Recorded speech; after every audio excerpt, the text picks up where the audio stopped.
Race day begins long before the green flag waves. You plan, prepare, tinker, tweak, adjust. All in search of something better. We're in the spot we want to be. Let's go do this. So breathe deep. Here they come. Lock in. All right, man. Pace goes off. 5, Visualize success. 3, 2, 1. And make sure you go like hell. Go, go. Green flag on. And we're under the green in the desert. Because in the desert, you're on the razor's edge, running a fine line between glory and defeat. Hang on, hang on, hang on. He slams the inside retaining wall. A lot of aggression right now. Preparation is out the window. Execution, the focus. Race day is here. Fox Sports welcomes you live from Phoenix Raceway. 20 miles from downtown, and America's best drivers take on this 1-mile track, which in 8 months, it's the place that they'll crown a NASCAR champ. We're on the scene for race day, presented by Coca-Cola Zero Sugar. It's a beautiful day. Sun is shining, mid-70s. It'll get up to 80. And in the 4th race of the season, we've already seen a couple of overtime finishes. We've seen dominant performances from people like Kyle Busch and drivers like William Byron. And here we are in the middle of the track. The driver introductions are going on behind us, the staging area. There's a band playing.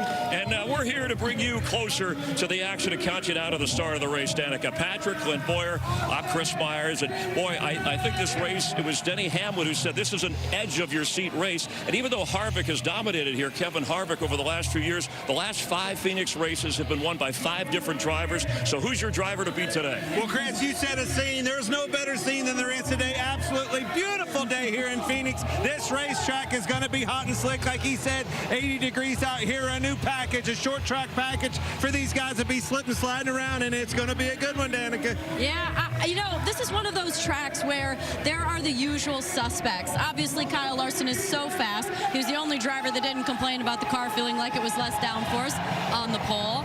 But it's Kevin Harvick, it's Kyle Busch, it's Denny Hamlin, Kyle Larson, the usual suspects. I think it's going to be one of them. If you're going to win this today, you're going to have to do it going through that 5 car. That 5-ball, Kyle Larson is extremely fast, fastest in practice, fastest in qualifying yesterday. The 5 car is the one to watch. Yep, 7 of his 19 career wins have come from this starting position. And let's see if last week's winner in Las Vegas can handle a guy like Kyle Larson, as we're going to talk with William Byron, who is so dominant. He's always a fast starter. In that 24, Hendrick Chevrolet led 65% of the laps in Las Vegas. Near the end, though, only 3 of the last 50, but had enough with cautions and restarts and overtime to get his 5th career victory. All 5 of his wins, wearing the big hat, getting the big head, they've all come on a variety, 5 different tracks. And we welcome him in from driver introductions. The headset is on. William, we're over here somewhere. Thought you could wander in. I know you just rode around and said hello. Just talk a little bit about finding your groove early, the Hendrick cars 1, 2, 3, and some momentum here for you coming into Phoenix. Had a good start to the weekend, you know, started strong, and cars had good speed, so just hopefully have a good day. I think the new aero package is going to be slick, and we're going to be moving around a lot, so just hope to be better than the rest. I'm talking slick today. Everybody's complaining about it, all you drivers all over the place. We know you had an awesome week. Nobody had a better week than you. The 5 car beat you out last week in that pit area, and you took care of it right at the end of the race, got your win. But tell me about just how slick this baby's going to be. Yeah, honestly, it's going to be back to the old days. You know, we're going to be sliding around, using a lot of brake, and trying to get the cars slowed down. Not, you know, they're going to be loose in, they're going to be free off, so we're going to have our hands full. But just hopefully our car is able to handle all that, and it's really hot out, so it's going to make for an exciting race. William, you have quite the reputation now for coming out of the box really strong, having a win in the first 5 races 3 years in a row. Congratulations. Thank you. Can you put your finger on why that is? And then what is it going to take here today to get number 2? I think it's just, I think we prepare really well in the off season. I think that's kind of where the team effort comes in, is we just do a good job in the off season trying to get our sim right, get everything to where we're firing on all cylinders in the first few races. So I think for us, just trying to be consistent, you know, trying to get back to a couple years ago when we had top 10s for like 11 or 12 straight weeks, and just put ourselves in those positions consistently. We're all rooting for the continued recovery of Chase Elliott, your teammate, with the great finish of the Hendrick cars. Have you talked to him? Have you heard from him? How soon do you expect him back, and how's he doing? Yeah, he's doing good. I think we've talked to him in our debriefs every week, so he seems like he's doing well, and we just want to get him back out here as soon as we can. He's a great asset to our team, and gives us a lot of good feedback, and you know, so yeah, we just want him to get back out here soon. All right, well, good luck. You're focusing on the track today. Thanks, William. We appreciate it. Yeah, thank you. Appreciate it. Have a good race. We'll continue live from the scene here at Phoenix Raceway.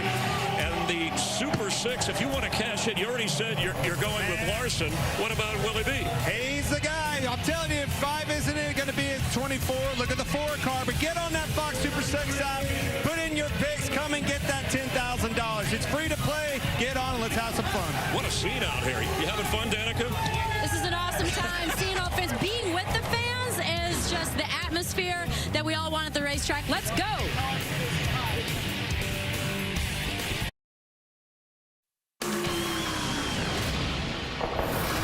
There's nowhere else like this. Scorched earth. The Valley of the Sun. Ready to duel in the desert. 1 mile crater of tough decisions. There's no comfort here. Man wasn't meant to survive in this heat. Those who do, strive by any means necessary. Don't get lost in the allure. There's a price to be paid for taking the road less traveled. Welcome to Phoenix.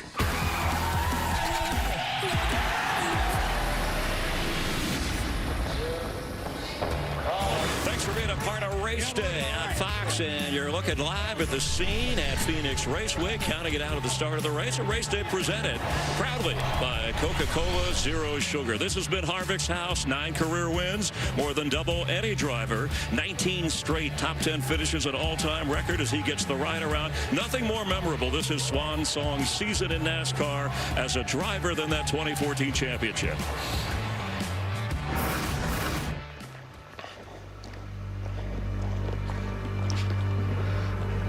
Hi, I'm Kevin Harvick, and I'm going to tell you the story of my 2014 championship season.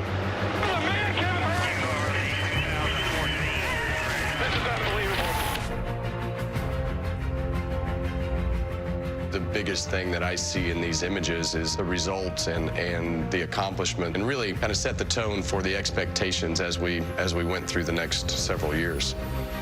There's so many things that you have to get in front of, especially when it comes to switching teams. This was a huge decision.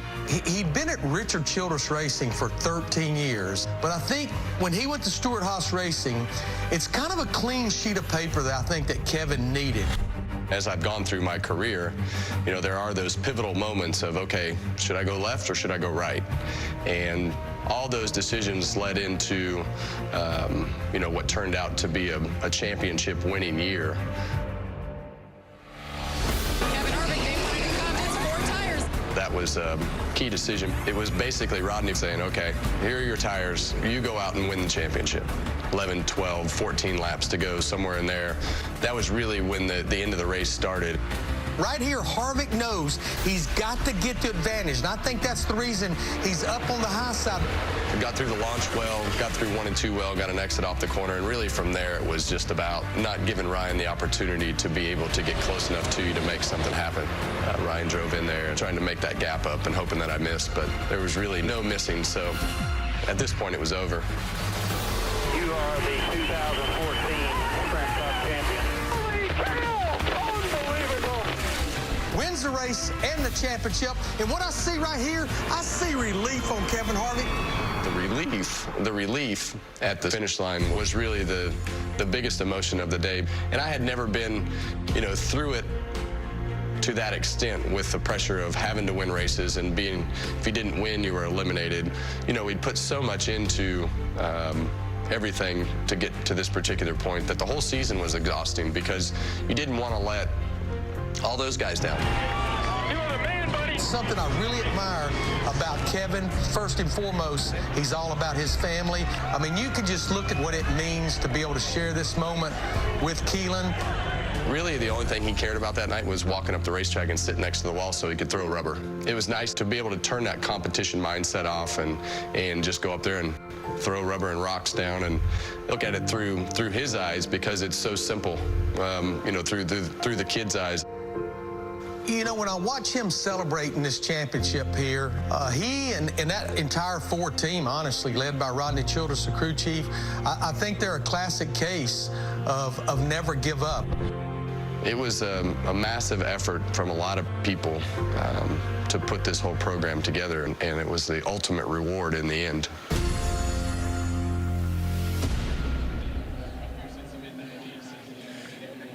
The closer will be opening a different type of career, broadcast career, as we continue live from Phoenix. And both Clint Bowyer and Danica Patrick, you were both teammates of his when you were racing and driving. Yeah, absolutely. Longest teammate I ever had, both at RCR and Stewart Haas, where we shared the teammates, Danica and I. But just a solid race car driver. Doesn't matter what he's in. Very solid behind the wheel. His efforts off the racetrack, behind the scenes with working with him and Rodney Childress. When him and Rodney Childress first got together, it was like magic. You knew that is exactly what it took. But Happy, let me tell you, Happy, he got that by a little bit of a sarcasm thing every now and then. But I'm telling you, Happy is happy with his race car this weekend. We've seen his accolades at this racetrack, the 9 wins, 29 top 10s here, all the things that he's done. I haven't seen him this happy in a race car in a long time. Yeah, and out of the race car. When I just saw him on the red carpet at driver-in shows, I was like, congrats, you seem really light and happy. And he said, I'm excited. He's like, I've got a kid in Italy right now, one in North Carolina racing. And like, you can just feel that he's so excited about so many things in life. So I'm curious to see like how he's going to love not racing anymore, because it sure seems like he has a lot to look forward. So happy in, happy out of the car, happy life. Yeah, and that edge of sarcasm, right? The Bakersfield Basher was another nickname that a lot of people... Oh, I've seen that one before. Yeah, I'm sure you have, but we'll see. He gets the most out of his car, no matter what kind of car he has, especially as Clint and Danica told you here at Phoenix. As we continue live, we want to welcome in Bubba Wallace. Hello. Starting fourth today. Excuse me, starting 19th, finishing fourth last week. I'd like to finish fourth today. I know this is one of those challenging tracks for you. Don't worry, we got Atlanta and Kona. You'll be feeling your group. But how about the progress and that fourth place finish last week? A good sign. Yeah, it's nice to build off momentum, right? Finally getting our season on track. We've had some good races from the start. Just haven't had the finishes to back that up. But coming here to Phoenix, this is one we always circle to be better at, because I tell my group, and everybody knows in the garage, this is the most important race because the championship is here in the fall. So we really want to be better than where we're at, and we got a lot of work to do and a lot of debriefs to have in between that time and now, but looking forward to the moment. One of the things that always comes forward at the beginning of the season is the conversation about super speedway, 2-mile track, 1.5-mile track, mile track. Where do you think that your team and Toyota in general is strong, and where are you guys weak? Well, I was really excited going into Vegas last weekend, and I quickly realized the best we were going to finish is fourth. We weren't beating the Hendrick cars. That's pretty good. Okay, that's fair. So we backed that up, but we got some work to do. So obviously Kansas is high on our list, the speedway stuff. I'm excited for every track on the schedule. Road courses, I need a little bit of work. Use the fender. You just use the fender at those. Although last year some of my best finishes came at the road courses. That's the way it always works. But it takes me back to last week. The speed is the hardest thing to attain in any of this deal. Once you have the speed, you can work, you fine-tune the rest, communication, and get the rest of it out of there. But last week, I heard you in that radio. You were so upset, and I'm like, guys, he's running 6, man. That's a pretty good problem to have, to be that frustrated with where you're at, and you're running that good. Yeah, that's a product of our race team, right?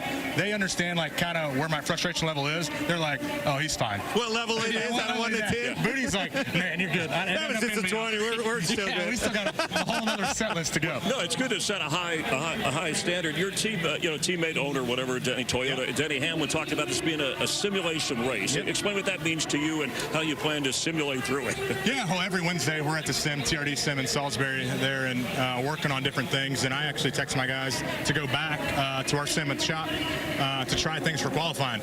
Didn't pan out the way I wanted it to, but putting in the extra work, putting in the extra hours, hopefully will pay dividends for when it matters today.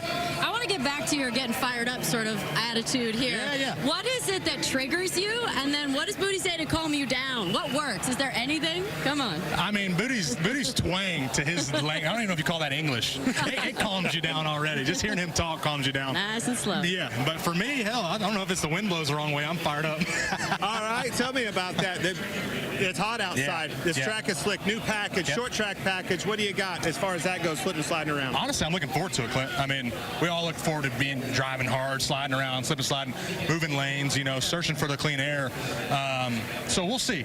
I know lack of downforce, you're tighter in the center, a little bit freer in, freer off. The worst package for a crew chief. Those are really hard to fix. So we got our hands full today, which is what we wanted, so we'll see what happens. Yeah. And real quick, who's the driver to beat here? You got Larson on the pole. We know Harvick is good here. Yeah, all the above. Okay. And Bubba Wallace. Yeah, there you go. All right, we hope you finish fourth or better. Thanks for coming how by. about them fries, boy? Pretty good on them fries. Thing, right? All right, he's going to head to his race car. Clinton Danica head up to the broadcast booth with Mike Joy to call the race. We're going to head over to Michael Waltrip for the grid walk. Michael? Yes, Chris, thank you so much. And, man, the grid is electric today. There's so much energy, so many people. I'm going to catch up with Kyle Busch. Kyle, congratulations on your big win. That was awesome. How you feel for today? I know you're going to slip and slide. Everybody's saying that. Yeah, it's hotter than it's been all week, so, yeah, it's going to be a warm one. But looking forward to it. The Cheddar's Camaro has been fast. We qualified better than we thought we were going to, and so now I look forward to the race and slipping better and all the rest. I got a lot of practice of that yesterday. This car looks awesome. It makes me hungry. How'd Brex do how'd you do last night? Pretty good? Yeah, I finished second. What about the night before? I won 2 nights ago, and I finished second last night. Woohoo! Right, a chip off the old block. Let's say hi, Sam. Hi, baby. How's a baby? We're going to run down this way. Catch up with the man, the Melon Man, Mr. Ross Chastain. The Kubota car. Hi, Ty. Hey, buddy. Hey, what are you doing? Checking his pant length. Yeah. The first Cup race here was 1988, and I was in it, and you weren't born yet. Nope, but the family was growing watermelons, so that's something. Are you looking forward to today? Yeah, I mean, I hope we're smashing a watermelon, but for our Kubota Chevy, Mikey, it's a lot better than Friday, and we'll keep making changes all day. It's going to be hot and slick. Could be fun to watch for the fans at home. Let's see where we go next. See Bell. Hey, Bell, have a good day. Thanks. Hi. Hi. I'm supposed to go interview so I can get to... Hi, Brad. We're going to go to break right after I say hi to Mr. Hamlin. This is a clean-looking ride you got. Tight. Who won pickleball, you or Larson? I won, officially, now. I know there was conflicting reports yesterday, but I officially took them down last night. Right on. Well, that's it from the grid walk. We'll see you when we come back from commercial for some pre-race activities.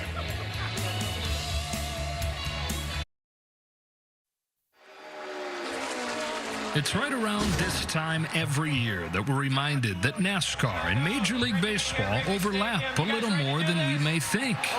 Some good, some bad. But let's stick to the positives. Sure, it's the pastime traditions and the fact that both are currently in the Phoenix area, but it's more than that. Both sports focus on the timely talent and skill of an individual, while still, at heart, being a team sport. What was it that Brad Keselowski said about team sports again? Life is a team sport. Right, guys? Not sure that applies here, but thanks, Brad. This past week in Las Vegas, Hendrick Motorsports suffered what should have been a devastating blow when Chase Elliott went down with a broken leg. How did the team respond? They led the charge. And it's 3 Hendrick Chevys to the front. Good job, boys. The boys stepped up for their captain, their Derek Jeter, who, by the way, you can see live on Fox all season long, just like Chase's Braves did in 2021 when they won the World Series without their Chase, Ronald Acuna Jr.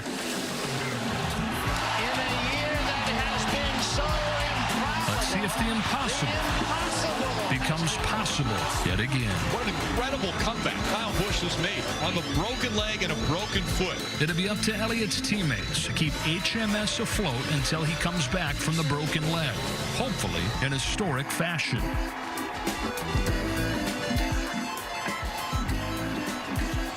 We thank Joe Davis, voice of Fox Baseball, and the World Baseball Classic going on nearby here with what was once Chase Field to play off that theme. 10 stadiums, 15 teams with spring training in and around this racetrack. Aerial coverage provided by Goodyear, powering every mile, every moment of NASCAR's road to victory. Goodyear, more driven.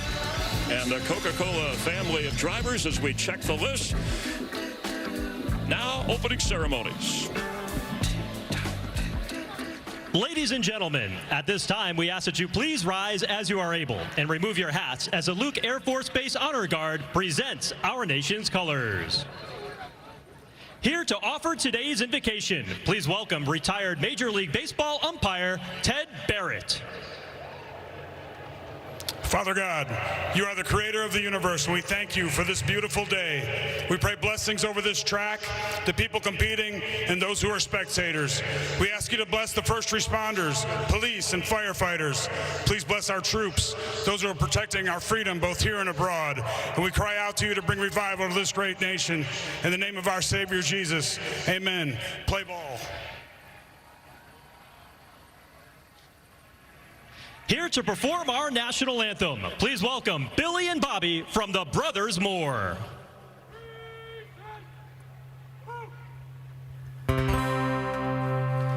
Oh, say, can you see by the dawn's early light what so proudly we hailed at the twilight's last gleam, whose broad stripes and bright stars through the perilous fight o'er the ramparts we watched were so gallantly streaming, and the rocket's red glare,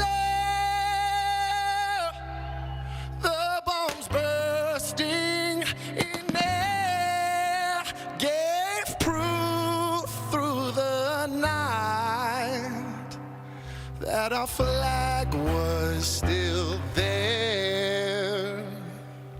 Oh, say does that star-spangled banner yet wave o'er the land of the free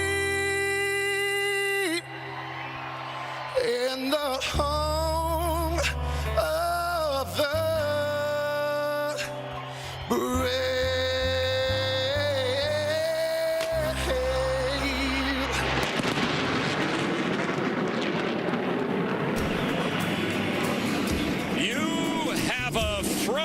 Seat. Thanks for being a part of NASCAR on Fox from Phoenix.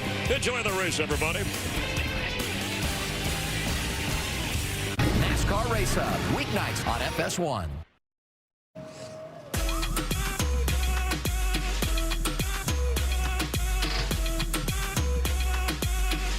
Cactus and tumbleweeds and a mile oval of asphalt.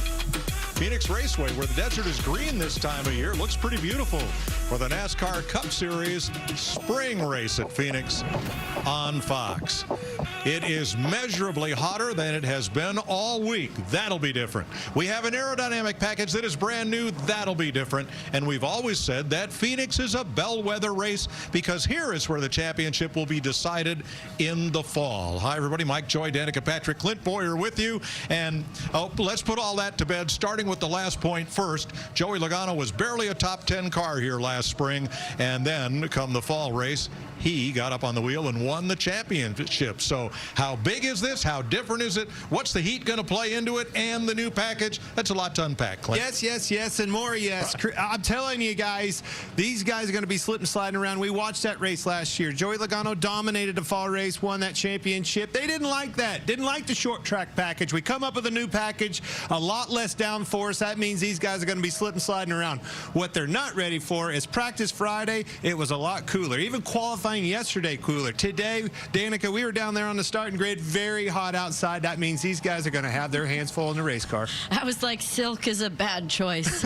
It's definitely much warmer, much warmer. But I still think, Clint, that it's going to be the usual suspects. That's really what it is here. You know, Kevin's going to be strong, I think. Denny's up there, even though he's complaining that, you know, he doesn't feel like his team or Toyota's very strong. I'm sure Kyle Busch will play an element as well. And, of course, Kyle Larson, who's been the only one that hasn't complained about the car feeling like it has less downforce, even though it has 30% less downforce. That's probably why he's on the pole. So Kyle didn't just win practice. He was lights out on all of the metrics we use, consecutive 10, 15, 20 laps. Then he goes out and blows everybody away for the pole.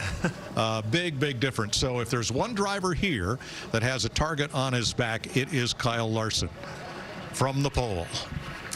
Yeah, there's no question. If you're going to win this race, how are you going to do it? You're going to have to go through that 5 car. But his teammate, William Byron, we just talked to him in the pre-race show. That car is extremely fast. Kevin Harvick, there's blood in the water, folks. I'm telling you, this is his best racetrack, and I think it's coming. He can be a guy that can win this race today, again, for the 10th time. You know, I think that we should be looking out for who falls off the most. I think it's going to get slippery and challenging, but who is able to maintain the most amount of speed as those tires degrade further and further. I think from about lap 40, it's going to get interesting. I just said, he just asked me in my ear, folks, you heard it. I said, Joey Logano, get me Joey Logano. He won this race. He dominated here in the fall. I'm telling you, Joey Logano is another one. Didn't really show up in practice. Didn't really show up yesterday in that qualifying session, but he shows up when the money's on the line. And William Byron, momentum is all on his side. He and Rudy Fugle found something to where he led more laps than everybody else combined en route to victory last week. So those are some of the favorites. There will also be some surprises. There always are here. We're ready to race in the Sonoran Desert of Arizona. Let's go trackside. And now, race fans, here to say the most famous words in motorsports. Representing United Rentals, please welcome Stephanie Von Pine and DeMarco Knox. Drivers, start your engines! Woo!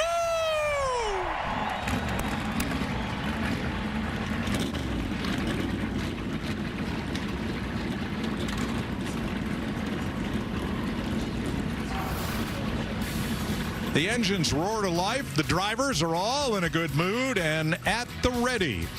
Every seat has been sold. Let's go racing in Phoenix.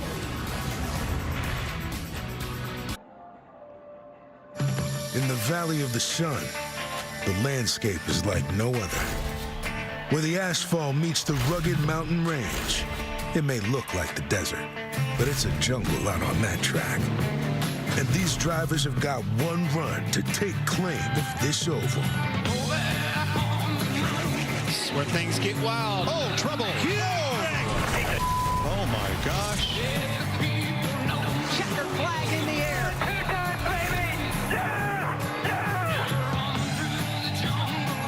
The NASCAR Cup Series is ready to take their run in Phoenix. A little credence to get things started on a Sunday. There is the 1 mile Phoenix Raceway, not far from Glendale, where they built that beautiful stadium that played host to the Super Bowl on Fox just a few weeks ago. All right, Jamie Little caught up with Kyle Larson before he climbed aboard number 5. Well, Kyle Larson and this 5 team have been lights out, class of the field all weekend long, but what do you need out of this race car to be there at the end? We'll find out here in probably 30 laps or so. I think you'll get an idea how your car is on the long run. It's much hotter today, so I'm sure it'll be quite a bit different than Friday, but all in all, our HinderCars.com Chevy's been fast, so I know it's got speed. Just we'll see how the handling is on a very long run, but it's a tough race. These Cup races are hard to win, so we'll see if we can get it done. Kyle Larson rolling off on pole, Mike. Boy, he found out last week how hard they were to win. He had a win in hand, and a late caution gave William Byron the opportunity, and he seized it. Kevin Harvick, 9 victories here in the Arizona desert, and an incredible string of top 10 finishes unequaled in the history of NASCAR. Harvick last year broke a tie for consecutive top 10s at one track with 2 of NASCAR's all-time champs and Hall of Famers, Richard Petty and Dale Earnhardt. Danica. Let's dial up Kevin. Hey, Kevin, this is Mike, Clint, and Danica up in the booth. You got me? I got you. Great. Well, I got to say, it's your last season. I'm excited to see how these last couple times at Phoenix goes. You are the GOAT here. Since it's your last season, do you want to maybe let us in on a little secret how that's happened? Fast cars. I always tell people you can't drive a slow car fast. So, it's been a racetrack that I've raced at since the mid-90s. Been through a little configuration change, but short tracks have always been an emphasis, and our teams have always done a good job in knowing how much I care about this place. And so it's just been a great place to race. We have a great fan base here, and I've always enjoyed being able to be successful here. So hopefully today is no different, and we can continue that trend in our Hunt Brothers Ford Mustang. I have no doubt that you will. All right, where do you think that the most important element of the race is going to be? Where's it going to be won and lost today? I think you're going to have a good handling car, but you're going to have to move around the racetrack and find something that works for your car. And I think you're going to have to be pretty disciplined to not make mistakes and take advantage of being in position to take advantage of other people's mistakes when they miss their marks and make up position. All right, well, you're really good at that, so good luck today. Thank you. Harv will roll off 15th. Here's the starting lineup. Kyle Larson, 2021 Phoenix winner. Denny Hamlin, 2-time Phoenix winner. William Byron, last week's winner, and Brad Keselowski, twice a runner-up here in row 2. Christopher Bell has 2 top 5s this season, finished 10th here last fall. And the point leader is Ross Chastain, starting 6th. He was top 3 in both Phoenix races last year.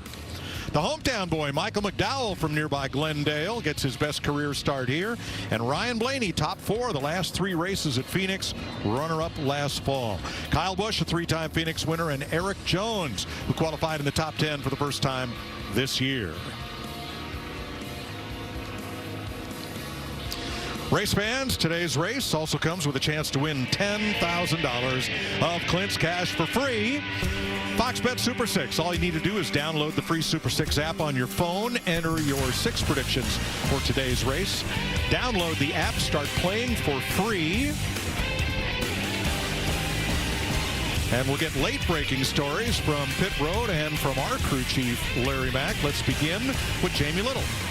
Well, Mike, you'd mentioned Ryan Blaney. He's been top of mind throughout the garage this weekend as one of the best cars. But the team told me they are hopeful they have a race-winning car, but they don't feel like they have that raw speed that they did last year. So they have to compromise. They freed that car up. He's not going to be very comfortable. They said that is the only way to be fast in this race today. But keep in mind, he finished here 2nd in the fall. They're hopeful they'll get one spot better and get to victory lane today. Regan Smith? Jamie, what a difference a year has made for Brad Keselowski in the 6th race car. A year ago, struggles to even run inside the top 20, but this year, top 10 speed in every race that we have been to. Brad told me that progress is something he is very proud of, but they want to continue to see that. Today, with the expected tire fall off and slower speeds, the team feels like that will be a huge asset to them, and the fact that Brad is very good at managing those tires. Larry Mack? Yeah, Regan, these crew chiefs today, they're going to feel like they're playing a chess match with strategy. The way these cars are going to be sliding around, their driver will want 4 fresh tires every time, but you only have 9 sets. Now, the fuel window is about 90 to 94 laps, but it's more about the tire window. That first stage, 60 laps, it takes care of itself. But stage 2, 125, stage 3, 127, I say split them in half, but if somebody comes, Mike, you better not be far behind because fresh tires will be king. Thanks, Larry. A race of strategy today on a track that is unique. The front straightaway at Phoenix has this dog leg where the racing surface is 50 feet wide. It's another 110 feet right down to that point, which is the end of the pit wall. And some drivers will get very close to that, trying to cut the dog leg and shorten up their lap, especially on restarts. And you can see just how much of a shortcut that is. That's a great overhead view of that dog leg and just how extreme and how tight that is. And you're always going to see the most amount of excitement there on the start and the restarts. Complete chaos. There's some Denny Hamlin audio. He's on the outside pole. Get everything ready to go. Get us a good restart. Stay with them on the short. Destroy them on the long. Let's go. Everybody get up right here. It's a big deal. 8 months from now, it's going to be bigger. Treat it the same today. Let's go. I want to win. That's the point. This is where the championship will be won or lost in November. Fans on their feet, pace car on pit road. Kyle Larson, Denny Hamlin address themselves to the starting line. Larson is on the throttle, and we've got a green flag. Be clear all back up. Clear Got a really good jump. I think he kind of caught Denny off guard where he started. Teammate William Byron right there behind him in tow. And look at what these restarts of that dog leg does. It puts you 3 and 4 wide all the way back through the field.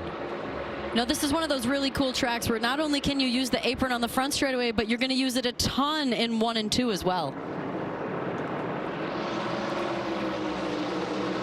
Larson Byron right where we left off last week. Those two Hendrick Chevys fighting for the lead. Byron takes it into 1. Larson holds him tight on the outside, but there's your lead change. Didn't see that coming. You know, we talked about the 5 car and the speed that he had. Talking to the guys in the garage area, they said, man, he's only got speed up front. I think they maybe made an adjustment, air pressure adjustment. Car's a little bit loose taking off. Look at that. You said, you know, before the race started, Denny's like, we got to get on this. And there he is passing for 3rd. Right up next to him. The other thing is, we talked about it, this track is a lot slicker, a lot hotter, sun beating down on it than they've seen all weekend long. I think it's going to catch a few of them off guard. I think that's what you're seeing with the 5. Christopher Bell got door slammed by his teammate Hamlin exiting turn 2. He drops as low as he can in turn 3, trying to rebound. Brad Keselowski coming to the outside around 3 and 4. Christopher Bell dropping back. Then you had Chastain coming, and this does not surprise me a bit. Super solid. We've talked about them 2nd and 3rd last year. Been solid all year long here. That Trackhouse bunch just keeps getting faster. Delivers fast cars for these guys. I think you're going to see a lot of Chastain today. I agree, Clint. Yep. I think that if I have a call for somebody outside of the usual suspects here at Phoenix, I think Ross has a really good shot. He's an aggressive driver, and he's had good results here. Who is that? Keselowski way down to the bottom? Yes.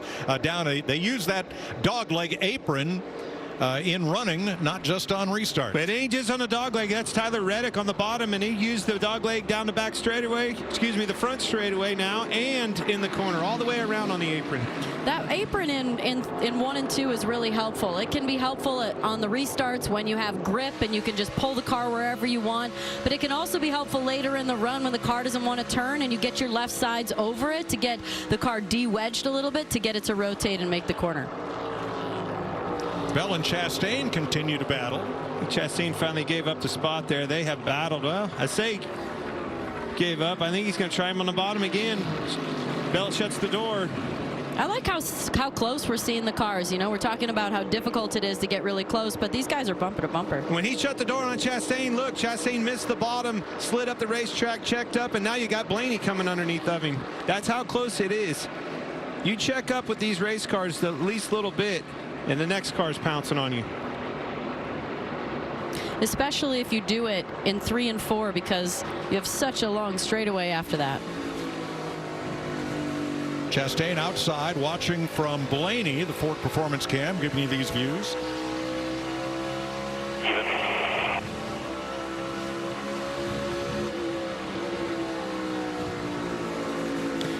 You know, I always found 3 and 4 to be definitely the more challenging end. It at least exacerbates whatever your problem is. If it's not turning, it's going to be really difficult to carry any speed through the center of 3 and 4. And if it's loose, you can't get in and you can't put the power down. So 3 and 4 is really the critical end. First side-by-side battle is Reddick on the outside of Michael McDowell, and Tyler Reddick takes that 8th spot. And here comes Daniel Suarez in the 99.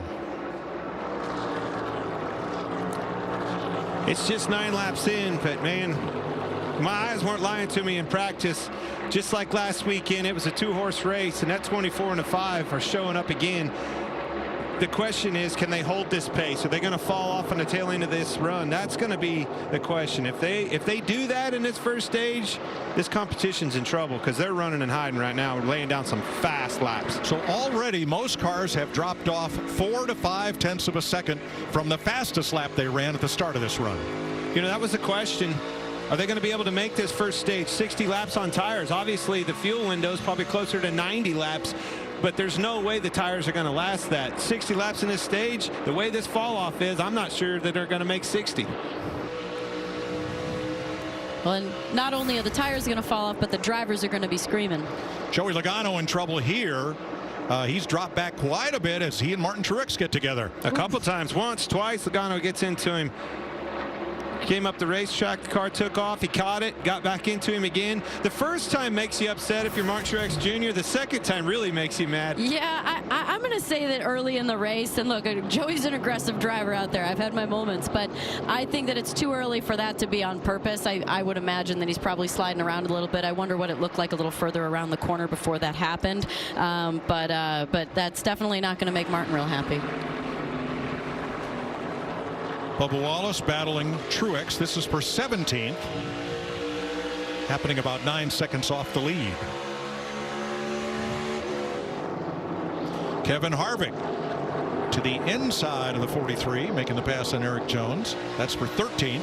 Kind of just holding pace right there with Kevin. I thought he was going to take off a little bit better. I'm sure he thought the same thing as too. But man, I'm telling you what I see so far. Denny Hamlin, he's the only one that's maybe running the same lap times, matching lap times of those 2 Hendrick cars out front. William Byron trying to drive off into a different zip code. Kyle Larson trying to keep him in sight. 13 laps complete in the Arizona desert.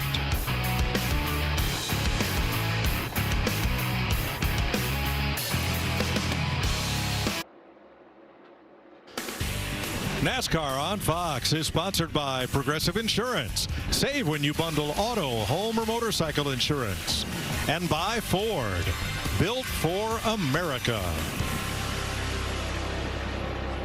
18 laps complete amid the giant Saguaro here. William Byron 1.8 seconds up on Kyle Larson. Denny Hamlin is 4 back. Brad Keselowski almost 5. Christopher Bell 5. But Clint, lap times have fallen off now 7 tenths of a second to a full second from where we started. I can tell you from my vantage point, guys, I don't even need to look at lap times. I'm looking out the window right down here in the middle of 3 and 4. These cars are sideways. The tails are wagging all over the place. These boys got their hands full. That was the vision for this package, and I think so far they've moved that needle. So more on the changes, aerodynamic changes that NASCAR has made for the short tracks. Here's Larry Mack. Mike, we have major aero changes for the race today at Phoenix. So I'm in the Toyota Tech Center. Let's go to our Toyota cutaway car. Let's start with the rear spoiler at the back of the car. Remember, the rear spoiler affects aero drag and rear downforce. At Fontana in Vegas, that rear spoiler was 4 inches tall by 60 inches wide. Today, only 2 inches tall by 58 inches. That takes away a lot of rear downforce. Underbody changes. Behind the 2 front tires, the engine panel strake's been removed, less front downforce, and then the rear area, those 3 center rear diffuser strakes, they're gone. Overall, we've taken about 30% of downforce away from this car versus what we've been running. And Mike, that's the least amount of downforce we've had in the car since the late 90s.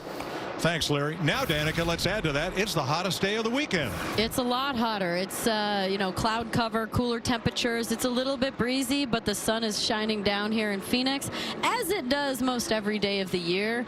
And the drivers, for the most part, everybody was saying it was less grip, and this is going to be a significant difference. I mean, we saw the difference in qualifying when a cloud comes over. It's been beating sun all day. Now, hold on just a second. It takes me back to yesterday. What was the only driver that said he didn't feel any difference with the car? Kyle Larson. And his car is extremely fast, just like it was last weekend. Both of those Hendrick cars make an extreme grip for these guys. I'm telling you, watching the cars down through the middle of 3 and 4, those 2 Hendrick cars are quite a bit better than the rest. Regan has more. Well, Mike, keep an eye on this 5 car as we get further into this run. I spoke to Cliff Daniels this morning. In practice on Friday, they had a particular plan to run 30-lap runs to see where that car would go. But he told me from lap 30 to lap 60, which is where we're getting to right now, he had no clue that was going to be a big key to this race, what they needed to adjust at that moment. Jamie? Kyle Busch right now running 11. This team has had their hands full since they unloaded. They weren't happy with the car in practice. Randall Burnett told me they threw everything at it, changed the toe, the shocks, wedge, all 4 springs, everything they could do, and they had a big gain for qualifying. He started 9th, but today so far no lateral grip and tight through the middle, so they've got some adjustments coming up for the first stop, Mike. Thanks, Jamie. So Larry Mack seeing the tire fall off now at 1 second a lap or higher. How do you feel about trying to make that one set of tires you started on go 60 laps to end this stage? Yeah, and you know, Mike, looking back at Friday's practice, and I probably talked to a dozen crew chiefs last night. Yeah, the fall off was a concern, but tire wear was more of a concern. But I think their hopes were with the Xfinity Series race yesterday and the ARCA race on Friday night, there's enough rubber laid down that as far as wear, they can make it. But I'm still going to monitor how much fall off we have, because if somebody's going to split this stage in half, we're only about 4 or 5 laps away from that mark. All right, thanks. Byron now 2.7 up on Larson, who's seen a little more fall off than William has. It's a really good point. And listen to Larry, you know, if anybody's going to split this stage, it's going to have to be pretty soon. Now, who would that be? There's some of these guys back here in the back. You know, I'm watching Austin Dillon in the 3. He is slipping and sliding around. That car is evil underneath of him, and you don't have to look too far back, and the leader's coming. So some of those guys got a decision to make pretty quick. Usually what you see in this first stint is that who pits early needs it, right? This is going to be an indicator of, I think, who's the most unhappy with their car or who's in traffic. That can be another element. But the ones that pit the latest are usually the ones that are the most happy. I'm watching this battle back here with Kevin Harvick and Kyle Busch and McDowell, and nobody's getting away from each other. It's very interesting. It'll be important what they do on this pit stop. So 28 laps complete now with the field all single file. Good time for us to take a break so we can come back for pit stops should they occur under green here.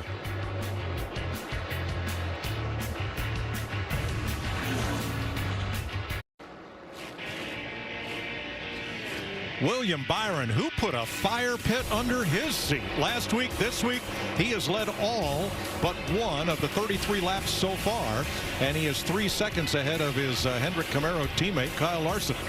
There's our aerial coverage looking at Monument Hill, provided by Goodyear, powering the race from green to checkered flag and every mile in between. Goodyear, more driven. William Byron had only led 27 laps in his career at Phoenix. Entering today, he's already led more than that. Got them elbows up on the start. Went up there and took the lead from the pole sitter Kyle Larson and has never looked back. Got that lead checked out in that clean air. Car's really fast. I'm telling you, I think it's going to come down to just like we saw last week. Whoever beats one another out of those pits for that track position could be your winner. Denny Hamlin running one spot off where he started with about a 1.1 second fall off from his fastest lap. Good run in the early going for Team RFK. Brad Keselowski running in the top 7, and Christopher Buescher has gained more positions than anyone, up 7 spots from 21st to 14th. But the fastest car right now seems to be Kevin Harvick. Started 15th. He's running 9th, and his fall off in lap times has only been 0.6 of a second. That's exactly where it is, too. It's all fall off. It's happened in the last 7, 8, 9 laps. I'm telling you, on the long run, he is mowing these guys down. Everybody's backing up to him. He is holding steady in the lap times and just keeps mowing them down. I think you'll see him in the top 5 by the end of this tire run. They're your biggest movers, lower right. Jamie. William Byron continues to lead, has led 36 laps so far. I talked to William this morning, and he said the difference in this car here this time around is it's not as edgy with this new aero package. He said it's more in my hands. I'm more in control. I can slip and slide and feel comfortable that my car's not going to come around and snap loose like they found a lot of times in a lot of races last year. As for the car right now, Mike, he said, I don't have much to complain about. You know what? He said it last week, and where did he end up? In victory lane. Absolutely. Now, we mentioned Kevin Harvick on the march. Also, Tyler Reddick is up from 12th to 6th.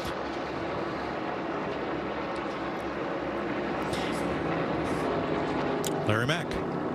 Yeah, he's up to 6th position. I've been watching what he's been doing. Remember, this is a 5-speed gearbox. Everybody's working between 4th and 5th gear. But what Tyler Reddick has been doing, when he catches somebody, I watched it when he caught Ross Chastain in that one, he uses 3rd gear. Now, if he was out there by himself, that would be slower, but he's almost using it as a passing gear. Well, it's doing something right, I'm telling you. He was extremely fast here last year, 3rd in the spring race here. Got this 45 car rolling, needs this race, needs a good solid run here, get this confidence and momentum going for him and his race team. This is Ryan Blaney at work. The downshift, moving up the racetrack, widening that thing out. Car looks pretty tight in the center, and then watch how loose it is under the throttle up off the corner. Yeah, but he has the wheel pretty straight. He gets it really rotated in the center. You can see he cuts down really straight. That's going to help so much with power down. That's smooth. That looks good. Car, it looks a little tight to me, and I think that's where that smoothness is coming from. But hey, I'll tell you another thing. He's running 5th. Car is handling good. So no one decided to split this stage in half. We've had no action on pit road, as you get a couple different views, including the driver's eye inside Kevin Harvick's helmet. You see him run Chastain down, and he drove right to him. And I talked to Kevin before the race. He said catching him is one thing, getting around him is another. Very hard to make a pass with somebody. You get in their wake, and it just slows you down. You're going to have to get out of that wake, go somewhere on this racetrack, find real estate where he's not running. Well, we saw that before we went to our last break. It was McDowell and him duking it out for quite a few laps. I was watching it up here, wasn't mentioning anything about it, and then he got by and just pulled away. So, you know, as he said, it's another thing to get by the car. So they're going to have to move around, and it doesn't look like there's necessarily one predominant line that is so much faster as the tires go off. It's just a matter of probably the car making a mistake in front of you. Harvick in 9th as you watch from the Hunt Brothers Pizza Cam. William Byron leading by 2.5. We're going to take you Fox side by side. I got a heart like a truck. It's been drugged through the mud. Ram owners have heart for being fearless, determined, and bold. That's why it's time for you to be a Ram.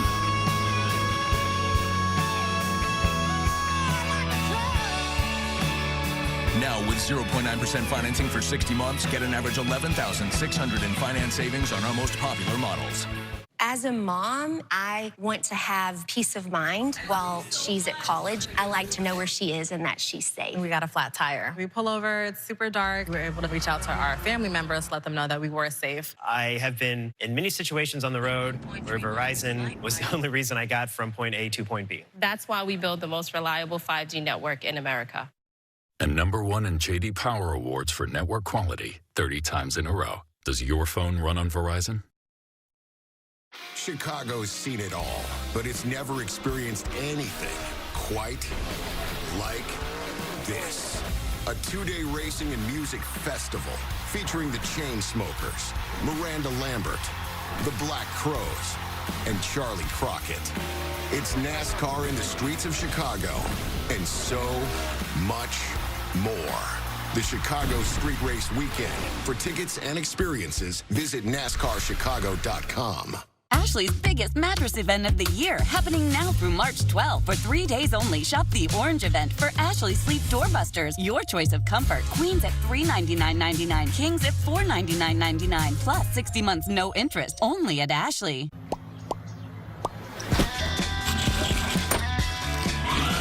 Come on, Charlie! Get crafts, sporting goods, restaurants, and the future of NASCAR all from your neighborhood. DoorDash. Much has changed over our 75 years, but the one thing that never does, that feeling you get when the race begins again. Okay, got it. Ray Magliozzi here. When you need parts, eBay Motors ensures a guaranteed fit. Let's see, you'll need headlights and a bumper. At least you can skip the car wash. Just go to eBay Motors. The check means a guaranteed fit. Let's ride. A promise is a trust not to be broken. Whether spoken with an oath or sealed with a pinky. And after 100 years, we're still taking care of the military community and their families. That's our mission, always. William Byron leading by 2.5 seconds here. Here's our Fox race tracker, and you note the first stage is much shorter than the other two here at Phoenix. We have been all green flags so far as we come to 11 to go in stage 1 now with 50 laps complete, and that status bar is going to migrate over underneath the Fox box, and when it does, you'll be able to show where we are in the race just at a glance. That'll show you green and caution, and the stage brakes are there in black. Well, you said it, 10 laps to go here in this stage, and I'm telling you, these guys are slipping and sliding everywhere. Cannot wait to see these cars get in. I want to see the tire wear, see how close they really are. May see it before they even get to pit road. There, so try not to get choked down over here if you can. Chicaning on the 54, 10-4.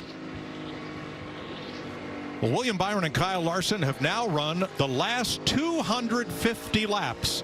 1-2 or 2-1, take your pick. 200 laps last week, and the first 50 laps of this race as we come toward the end of stage 1 with 8 different teams represented in the top 10 positions. Man, you're really getting some guys up high. This is getting pretty interesting. We're only, we're 50 laps into it. They're struggling. Oh, 78 slow. BJ McLeod's having some trouble here right at the start finish line. And a long way to go to get to pit road. Let's see if he can get down. Caution could make this very interesting. Not going to happen. They're going to clear him down after this car right here. Yeah, there he goes. And he will get to pit road. You're right. Whew, that was a close one. Yep. I'm telling you, there's a close one on a lot of guys. Close calls, especially off the corner. You hear him talking about being loose and then tight in the center and then loose on the outside. That snapping loose on the exit can get you in trouble in a hurry. Not sure the problem on McLeod's car. He went high in turn 4. And in the wall, Ricky Stenhouse. Watch this. Slipping and sliding. Woo! Got out from underneath of him, got up in the trash, got into the wall. Just a kiss, though. Oh, Artie, that's just butter on the bagel. That's not a... He didn't hit the wall. He just kind of scraped it. A schmear. There you go. There you go. Bagel fans know what that is. Oh, look at that. So interesting about what the drivers experience inside the car. Absolutely. Look at that heart rate down there. Through the roof peg. That'll do that to you, getting in that wall, slipping, sliding around, holding on to that baby. If you guys have ever wore a heart rate monitor while you've worked out, you know that 170 beats per minute is ticking. And that's the interesting thing about race car driving, is that you really have like the heart rate of a runner, basically. And so I always laughed and said we do marathons every weekend because it lasts about 4 hours. Well, I didn't realize what it did until I retired. I could tell you how much it did. It's about 2 chins and about 15 pounds. I feel you, Clint. Harvick in 9th, looking for stage points. Here are the point standings with the race winners in yellow. Highest driver in points at the end of the regular season moves into the playoffs, along with the drivers who've won the most races. And then we go back to points to fill the 16 positions in the playoffs.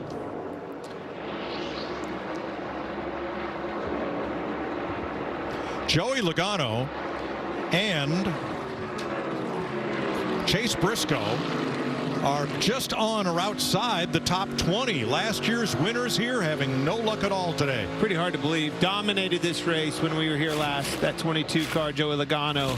Unbelievable how much trouble he's having. Not happy with that car at all. He can guarantee you he's looking forward to this caution. Right now, all the crew chiefs are going, I'll get you, tires. Just give me 3 more laps. I don't know if I can get you there, bud. You've seen those heart rate monitors. I'm telling you, the way these cars look coming out of turn 4 at us from this booth, everybody's heart rate's up. Now, Joey Logano's got to hang on right here to be the free pass car at the end of the stage. Going to have to keep Ricky Stenhouse behind him and hope that William Byron doesn't catch Ryan Preece and lap him before the green and white checker waves.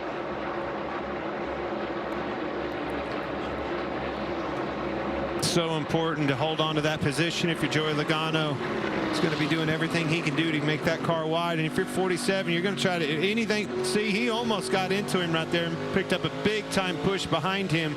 Not much time here. Last lap. He's going to do everything he can do to try to get out of that way. Dove this thing way into the corner, slid up the racetrack. Listen to me pedal that thing. And there's Byron about 2 car lengths back of Ryan Preece. That would spoil Logano's plan. He got to run. He got to run. Oh, that's the 40. And here comes William Byron off turn 4 to win stage 1.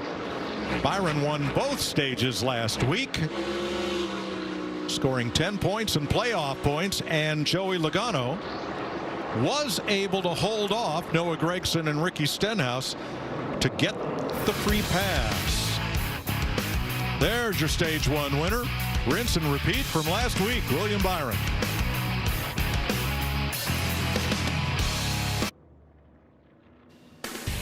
NASCAR on Fox is sponsored by the Credit One Bank NASCAR American Express car and by Coca-Cola Zero Sugar.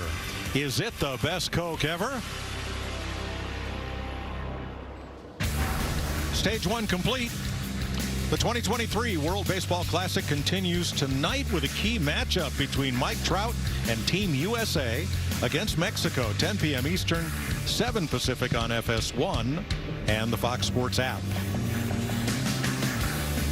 William Byron has won both stage 1 last week and this week, all under the green flag.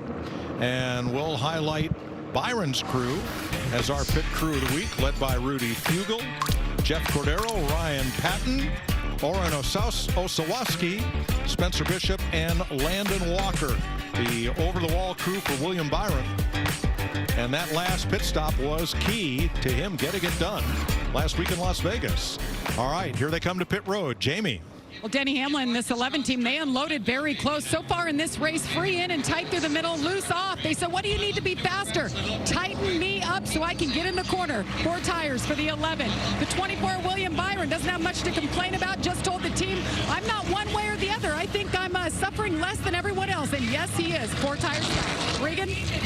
Jamie, the 20 car, Christopher Bell, said he's pretty good with his race car. Main thing he wants is to maintain track position, and he wants to save his tires a little bit better on this next run. The 5 car of Kyle Larson said, I think I'm good. Williams just extremely good, meaning his teammate. No changes for him. He is loose the first couple laps, though. You know why you have the number 1 pit stop, boys, or pit stall? So you come out number 1. Kyle Larson first off pit road as we look at our race off pit road, sponsored by Ram. Now, the first stage was the short one. Stage 2 and 3 are twice as long as stage 1. Strategy will change.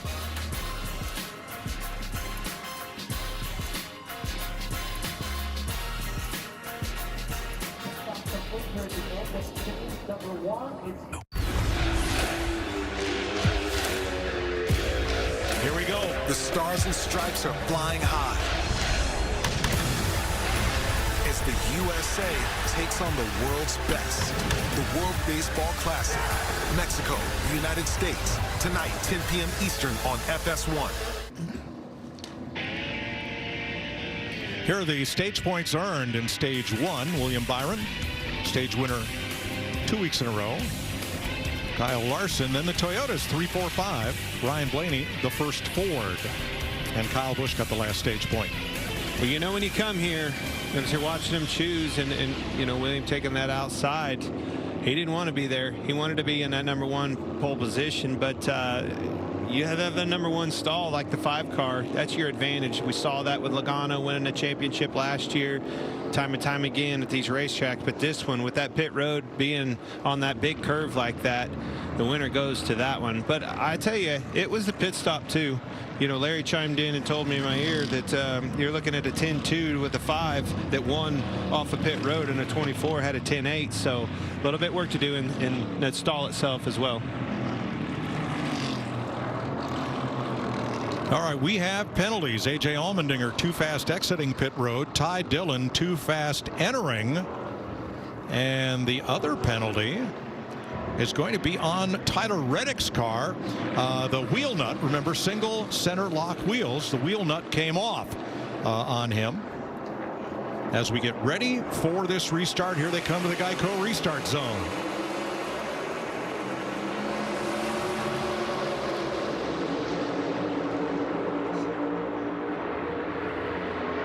Kyle Larson got a nice wide Oh, he out slid of up turn again. 4 run just to get as much power down out there as he could to get the run. Looks like it's working barely for him. holding on. Yeah, there on the outside. They know how hard it is to get clean air. The battle for clean air is so important. I like the bottom, though. If I'm new tires, bottom here is definitely the fast way. So did William. He didn't get that choice. He's trying to make that outside work. Not going to work this time. He's going to try to cross under to the 5. Don't let him. It's definitely here in the beginning. You need to get you down below. You get down below the line in 1 and 2. You can see that's where William was able to poke his nose in there. So, you know, staying very low at that end really pays off. I think you're going to see a little bit of difference in this run. It'll look different. Everybody got a chance to adjust on their cars. That 8 car was slipping, sliding around a bunch. Kyle Busch was in trouble. 4 car, that long run speed. Maybe he can adjust that, get some short run speed out of it.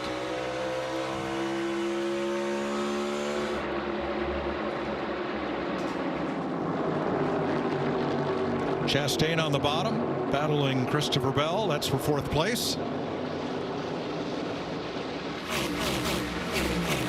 And here's some audio from Kyle Busch in 8th place. Obviously, we're one of the only ones that's really been able to pass. Yay. What's that? Yay. Oh, you're having fun. Are we having fun? Right now, yeah. Yeah, right now we are. Have more fun once you get to the lead. All right, this battle for 4th won't quit. Bell on the high side, Chastain on the bottom. Jamie. And just a little bit more on the 8 of Kyle Busch. He said he wants that right rear planted, so they freed him up a little bit with air pressure and a wedge adjustment. Pit crew got it done there as well. Gained 5 spots. Wow. That's the easiest way to do it. These positions are hard to come by on that slick racetrack, slipping, sliding around. You pick me up positions in them pits, I'll praise you. Take you to dinner, do whatever it takes, man. I'm sure he'll praise him if he can have a good long run speed. Kyle Busch was fast, but then it seemed like he dropped off a little bit, and that's where, as you were seeing him battle it out, we're in car with Kevin right there. Kevin seemed like he took off about the point in time when Kyle fell off, so it'll be interesting to see if those changes of freeing the car up will make the difference to be able to make the run better long, or if it will be a little too much. I mean, so right now, Kevin Harvick has a faster individual lap than Kyle Busch, and that's one of Clint's stage 2 questions. Which of these 2 drivers will have the faster lap by the end of stage 2? And also, you get to guess how many yellow flag laps there will be between start of the race and the end of stage 2. Well, I try to take care of my people. I don't know why I do this. I'm putting $10,000 out on the line, and then I try to help them out. I told them, pick that 9-race winner, Kevin Harvick. I don't know. I saw Laura and your kids in the booth next door. She's not going to be happy about you giving away $10,000. We're looking for a ride home if you got any takers. Okay. Let's clean up the issue of Tyler Reddick. Yes, they had a slow stop because the nut came off of the hub, but he did not leave the pit box until they replaced it. So no penalty, just a slow stop for Reddick, who dropped 7 positions on the pit stop. He has since gained 4 of them back on the track. Well, I can tell you, look at Larson, look at Byron in the front of this thing. Just like we saw last weekend, whoever beats whoever out of the pits, that's who takes off and leads the race. Larson's now the benefactor, taking off, hanging a 10th and a half on his teammate William Byron. 76 laps complete in Phoenix, 24 cars on the lead lap in the NCS United Rentals Work United 500. I dream I'll never know anyone at the party. I did not come to play, I came to dominate. I did not come to play, I came to dominate.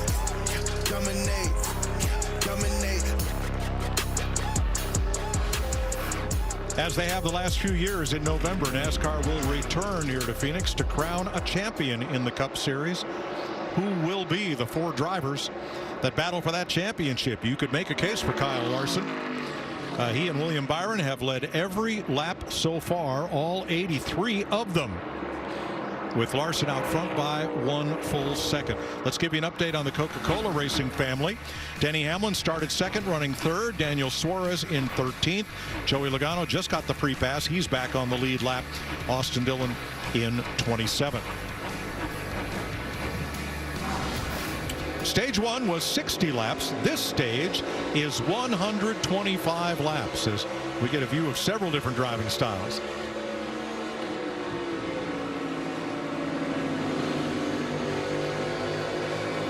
Kyle Busch is looking to be the most smooth.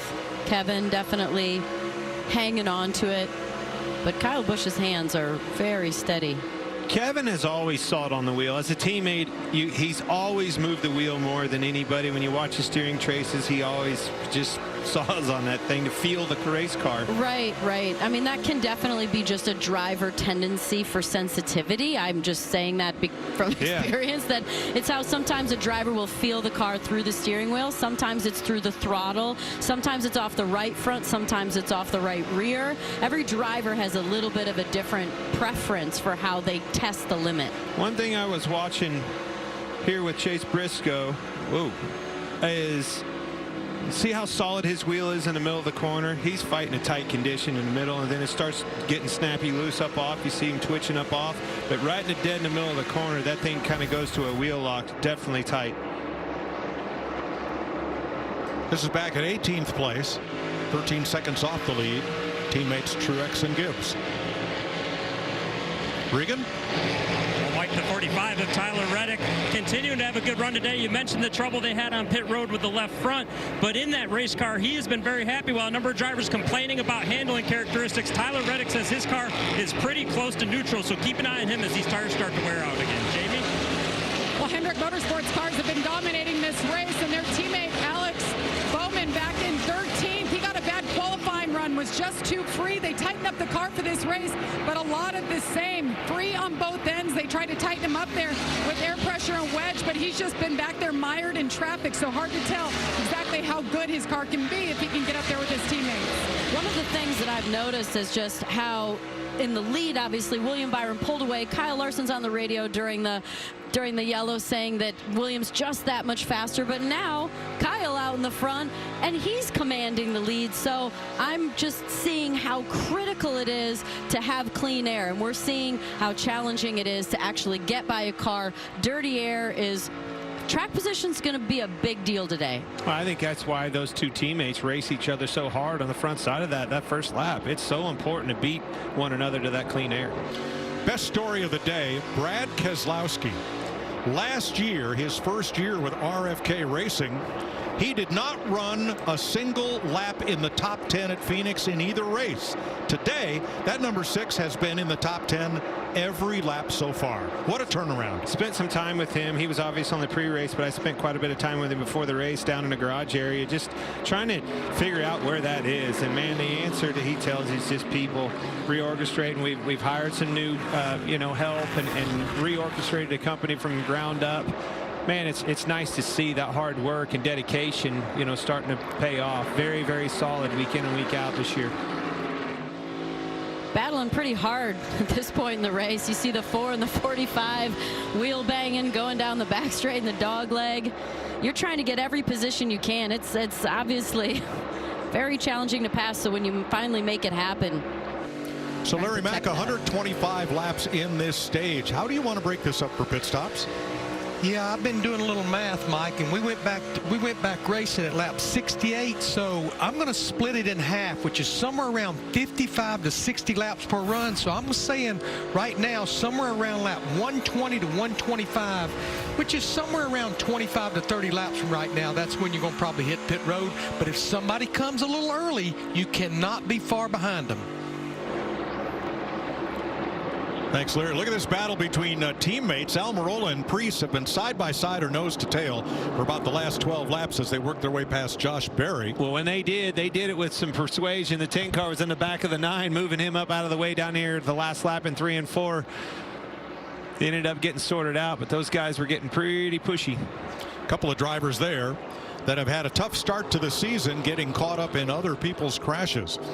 Speaking of pushy, Kevin Harvick hounding that 6 Keselowski. trying to move around. He told me you got to not run in the wake of that car in front of you. Move around, stay out of that air. You see Brad stick his hand out the window? He pointed low. He doesn't want to fight that, right? I mean, sometimes you just cut your losses, but you saw Brad stick his hand out the window and point low. From Kevin's perspective, he's saying, go underneath me. Well, the 4, I think, got in the back of him a little bit. Are you sure he was pointing go low, or what are you doing? Is that the middle finger or the pointer finger? I don't know what finger he showed. Maybe I read These guys that wrong. are racing each other hard. You have to. Every position counts. Very, very important. Hard to come by. Kyle Larson's lead is shrinking. It's now down to a half a second over William Byron. Let's listen in on the leader. Your 1 and 2 is good. It's pretty consistent. The difference in 3 and 4 is just how close we get to the line, kind of center off. When William beats us, he's a little lower, and when we beat him, we're a little lower. That's the difference. I think the 5 car is starting to slip and slide around, get loose, sliding up out of that line. Can't hold it down like Cliff wants him to. Needs some adjustments. Maybe William can catch him. William Byron closes in as the Hendrick Chevys run 4.5 seconds ahead of Christopher Bell. Kyle Larson, your leader.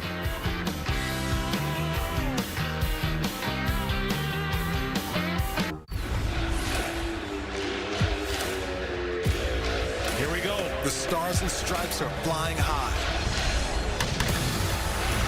as the USA takes on the world's best.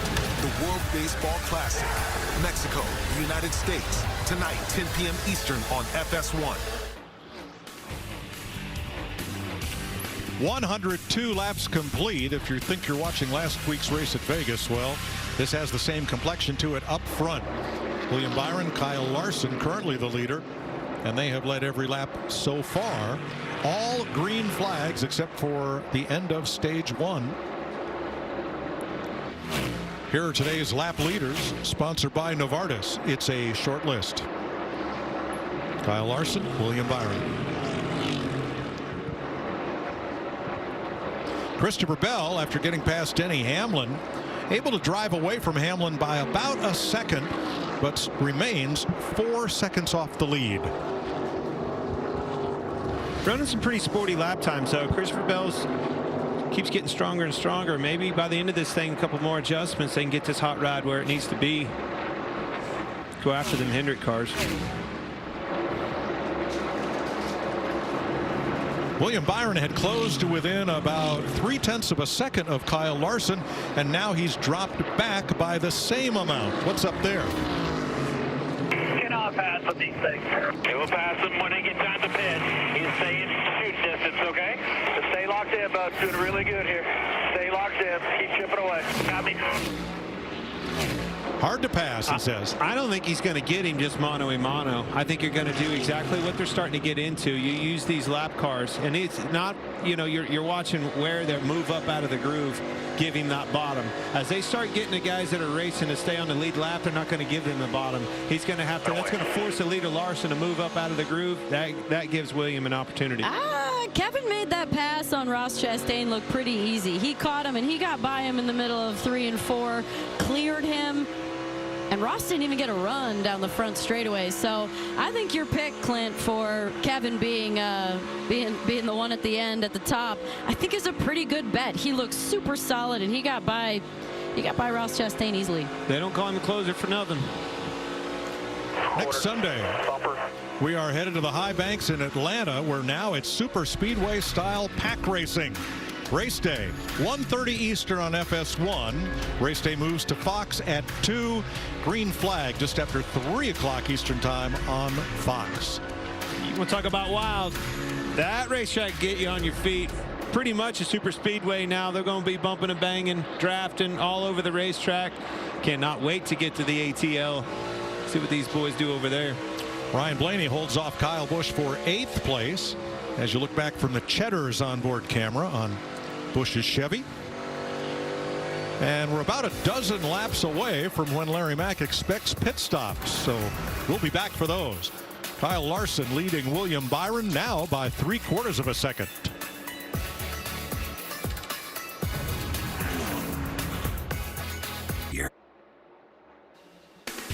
NASCAR on Fox is sponsored by Toyota. Let's go places. Kyle Larson now leading William Byron by almost a second. Let's look at our Xfinity fastest lap. That was William Byron back on lap 3, followed by Kyle Larson at lap 4. Denny Hamlin's fastest lap was lap 4, and Brad Keselowski on the 5th lap of the race. Christopher Bell on lap 2. And they have all run up in the top 8 positions for most of this day. But here's our leader, Kyle Larson, starting to get into lap traffic. I think this is going to be interesting how this leads the crew into pulling him into the pits. You know, lap traffic, we've heard from everybody, is impossible to pass. That took him 2 laps to get by the 77. I don't know. I think this might be a question of whether or not Kyle will come in sooner than later, or if William were trying to undercut him just a little bit and pit that lap earlier to try and see if he can pass him on the stop. Well, Larry Mack, last year, I don't think we had any green flag pit stops in this race, did we? No, we didn't, Mike, but I'm going to tell you what, this is a tricky pit road to get onto. It gets a little slick down there, and you're trying to get down to 45 miles per hour, and it's just like Brad Keselowski told Danica and Clint and Chris in the pre-race. It's easy to get busted for speeding on pit road here, especially down there in that curve. Yeah, so that opens the door up for, okay, well, why wouldn't, once they start short pitting as a leader, why wouldn't you just come immediately? You start cutting that off too much and a caution comes out, you know, you're waiting on that. If one of those guys slip up, spin out coming on a pit road, if it's going to come out, it's going to come out around a mistake like that. So very tricky, you know, decision to make on top of that box if you're a crew chief. And now with Larson in traffic, here comes Byron. He has cut the gap to 0.6 of a second. It's like I said, as he gets into that lap traffic, and it's, you know, guys that are racing for their position on the lead lap, they're the ones that aren't going to give him that bottom. Here comes 11, first shot fired. Denny Hamlin on pit road. Jamie. That's right, and first taker, Denny Hamlin makes his way down pit road. They took a swing at it after that first stop. He was free in tight through the middle. Wanted to snug it up a little bit as the guys go to work. The right side tires here, they already made that air pressure adjustment. You see the tear off there. He wants clear vision.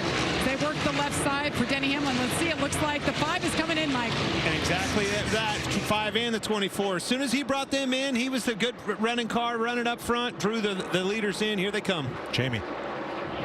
William Byron, he just hasn't had much to complain about. This car has been so good. It's just one problem, and that's been his teammate ahead of him, trying to get around him. Team has been good on that first stop. Air pressure adjustment, 4 tires here, Regan. The 20 of Christopher Bell, that race car needs a little bit more front turn, but the team predicted if it got hot and slick today like it is, they felt like they would be very strong. And the 5 of Kyle Larson, lots of updates about what the 24 behind him is doing. He's been trying third gear a couple times, just working his tools inside of that race car. Under green flag conditions, Larson is going to beat his teammate off pit road. Ross Chastain assumes the lead from Brad Keselowski, Kyle Busch, Tyler Reddick, and Chris Buescher. Christopher Bell, they had trouble on pit road.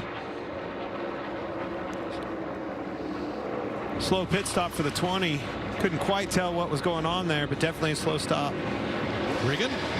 Ross Chastain in the run car is tight, running the bottoms of turn 1 and 2, but the back of the car is out of the track everywhere on him, and radio issues on the 1 car. They had to switch radio channels during that run.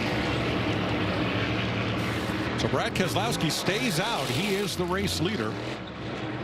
And now in. And that will send Kyle Larson back to the lead as Keselowski makes his stop.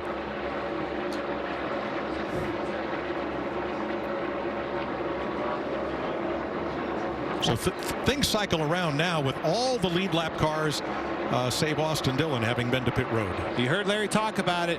No mistakes on that pit road. It'll be interesting to see if everybody makes it out of this thing unscathed. No speeding penalties.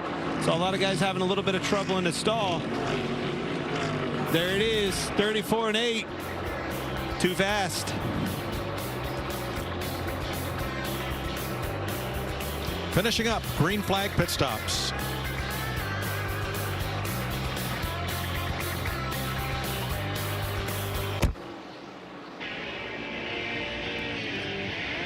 After green flag pit stops, Kyle Larson, your leader. William Byron still second, but now 1.2 seconds back, as you saw, with 127 laps complete. Here's your aerial coverage provided by Goodyear, powering every lap, every mile, and every victory on the road ahead. Goodyear, more driven. Let's clean up pit stops. Speeding penalties for Michael McDowell, Eric Jones, and Austin Cindric. And Kyle Busch has dug himself a big hole in the desert. There is an uncontrolled tire. That's a penalty. And he was nabbed for speeding on pit road. That is a second penalty for the number 8.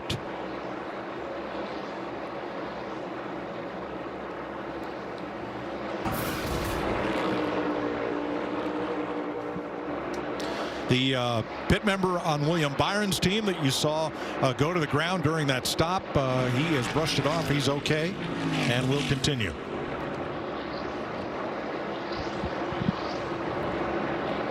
Denny Hamlin now 7 back. That gap's increased. Kevin Harvick 9.5 back. So Harvick up into the top 5 ahead of Ross Chastain. He needs these long runs. Car doesn't really take off on a short run. Takes literally 25-30 laps before it really starts showing up in his favor. Talking about Kevin Harvick in the 4. Well, you just said in his favor. Do you think it's that everybody else falls off more than him? Yeah, but I think, all right, why? I think it's his driving style. I think he's always been good on a long run, but somehow, some way, Rodney Childers is going to have to get him probably a little bit free, to take off, and the car comes to him on a long run. Doesn't get tight in the middle quite as much as everybody else. But yes, it's all about the fall off, equation, and somehow they're going to have to get that thing going when you get to talking about the end of this race and the closing laps, so he can get competitive on a takeoff. Probably the biggest loser on those pit stops was Christopher Bell. He came in 3rd, but had a 19-second pit stop and came out 8th. Jamie. You guys talk about the 4, Kevin Harvick. He's up 11 spots since the start of the race. I talked to him this morning, and he said the key to today's race is going to be to have a car that is universal, meaning you can move around, run the bottom, run the middle, run the top. He's pretty much been able to do that. His only feedback, though, he needs more front turn. They've made the back better, but he wanted an adjustment for the front turn, and that's what they just gave him on that last stop. Well, that's that center, right? Everybody's been talking about these cars all weekend long being loose in, loose off, but tight in the center. If he needs some more turn, needs that thing to rotate in the middle. I feel like a strength of Kevin's is how smooth he is, and he makes very little mistakes. And so maybe part of what's kept giving him long run is that he's tight in the center, but he's not abusing the car. Well, hey, that experience, it pays off somewhere. It's got to. Exactly where. They got him a good hot rod, though. You talk about the job that he does here, and he says, you can't drive a slow car fast. Well, it always seems to be that here at Phoenix in particular, the fast cars always got him in it. All right, let's go just outside the top 10 to Daniel Suarez at 11 and Regan. Mike, Daniel Suarez having a steady day right now in 11th. This race team highlighted this as an important race for them because they struggled here on the shorter tracks last season. His car right now too loose all the way around the corner, doing the same thing through the corner pretty much. But keep an eye on him. If they can get up to the top 10 and have a steady progression today, this one's important for him. Good point. He's going to have to go through Tyler Reddick and Chris Buescher to do it, though. Buescher in 9th. His team owner and partner Brad Keselowski in 7th. They are 2 of the first 4 Fords in this race. Harvick in 4th, Blaney in 6th. Austin Dillon's made an unscheduled stop, and that will drop him to 2 laps down.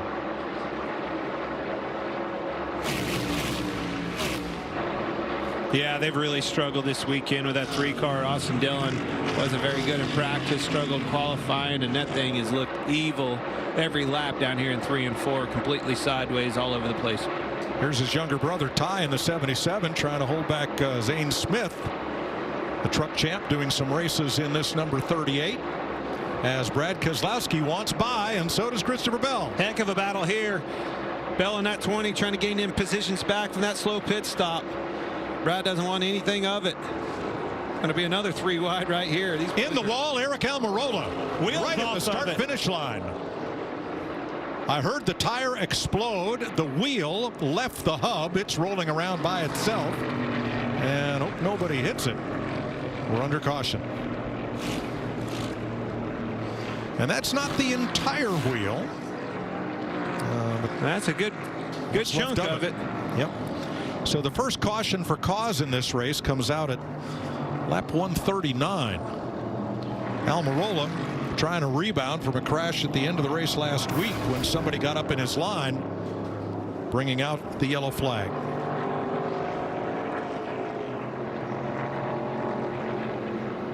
Something broke, gave way. It just took a hard ride, and then all of a sudden that wheel spits out. I'd say whether it came off, got loose, or something, that has something to do with what happened, that wheel.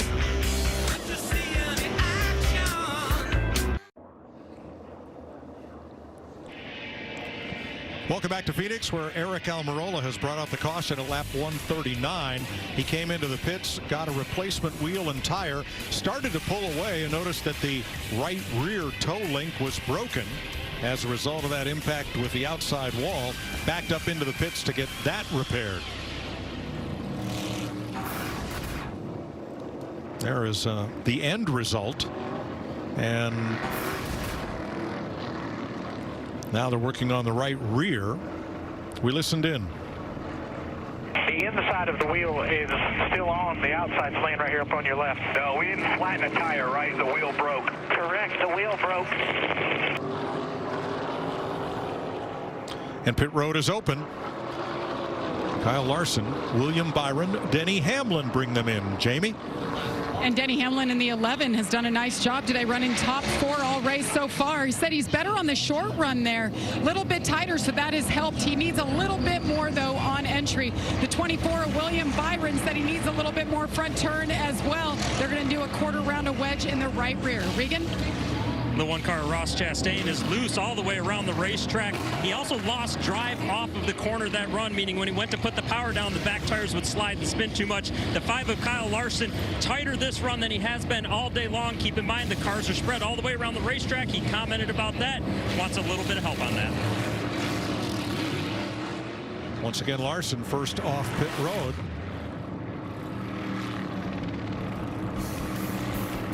And we'll come back for the restart after caution flag pit stops in Phoenix.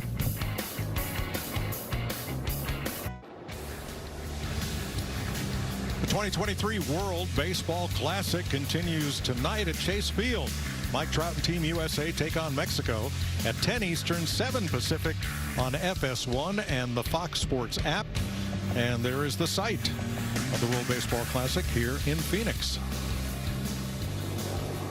Coming to the choose, as it'll be 1 to go after cleaning up for Aric Almirola, who hit the wall pretty hard.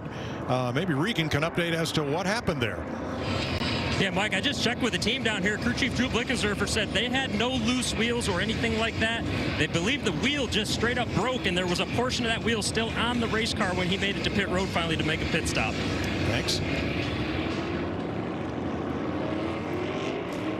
And that'll be a 2-lap penalty for that wheel coming off the car, number 10, for Aric Almirola's team. Here's your Progressive Race summary. Kyle Larson, one of 4 leaders. He and William Byron have led the most. Keselowski and Chastain 1 lap each. So 5 lead changes. 23 cars now on the lead lap. 2 caution flags. 14 cars took the wave around here, including Kyle Busch, Allmendinger, McDowell, and Jones to get back on the lead lap for this restart.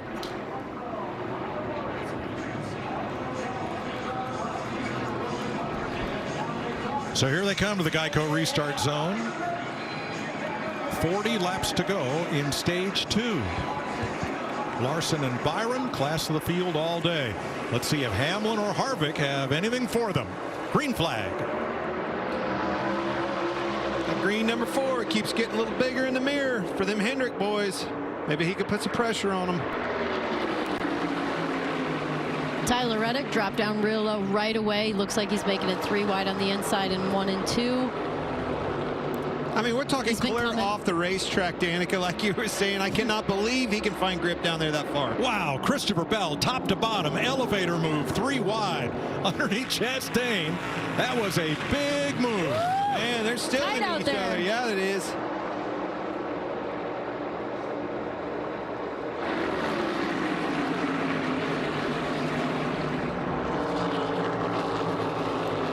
Clint Bell must have a good short run car because he's getting all he can get in the first 3 laps of this run.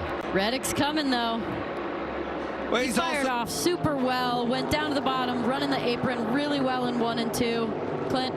Absolutely, and you know, Christopher Bell, he's not happy about that pit stop. He's driving with an angry, you know, aggression, and that always is worth a little bit, especially on these restarts.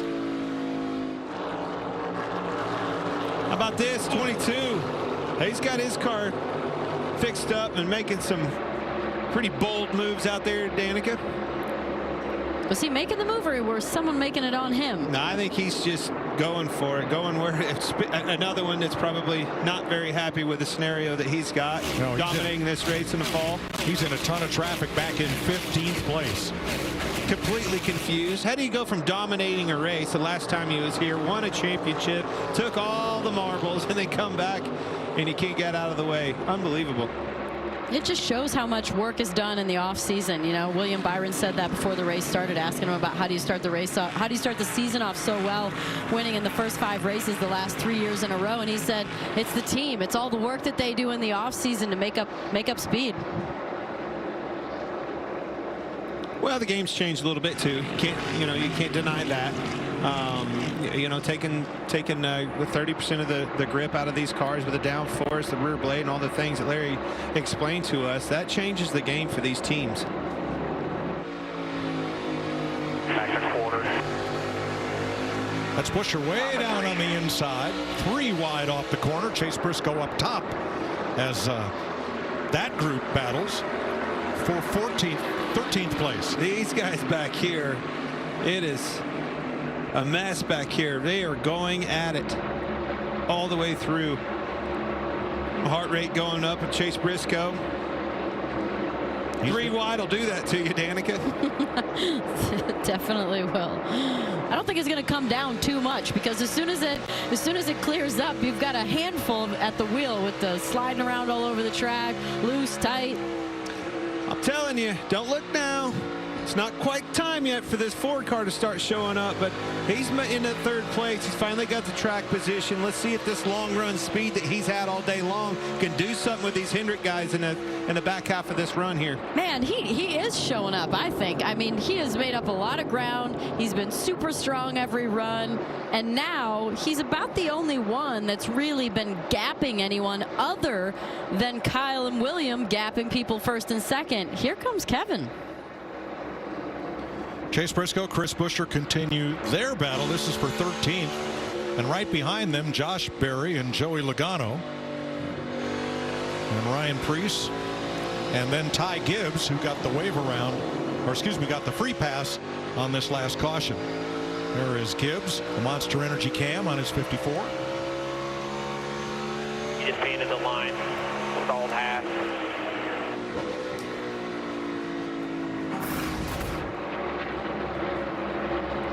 Little contact here, a little casual contact, if that. Maybe just enough to take the lettering off the tires. Just enough to let him know you're there. Yep. Hey, that's one thing, looking at that, and I've watched everything about it. You got to pay your dues, unfortunately. And that Josh Berry, I've watched Al Mirola move him. I've watched there's people that are you know, showing him the introduction of the Cup Series the hard way. Nobody's giving him an inch out there in the racetrack, but you expect that as a rookie coming in. Wow. Speaking of not giving him an inch, check that out. That's as close as it gets. That was Buescher 17 doing a slam the door in the face of Daniel Suarez. Well, Suarez was in trouble, and you know, Buescher had the big run on him, didn't quite clear him. That could have been a hook in the right rear, head on into the wall for Buescher. That was extremely close. Yeah, whatever you need here by half. Look at, you could see the 99 out of the gas. Whew, that was close. Right across his bow came the 17. 99 was in trouble, trying to stay off the 14 on the outside of him, checked up. 17 was there.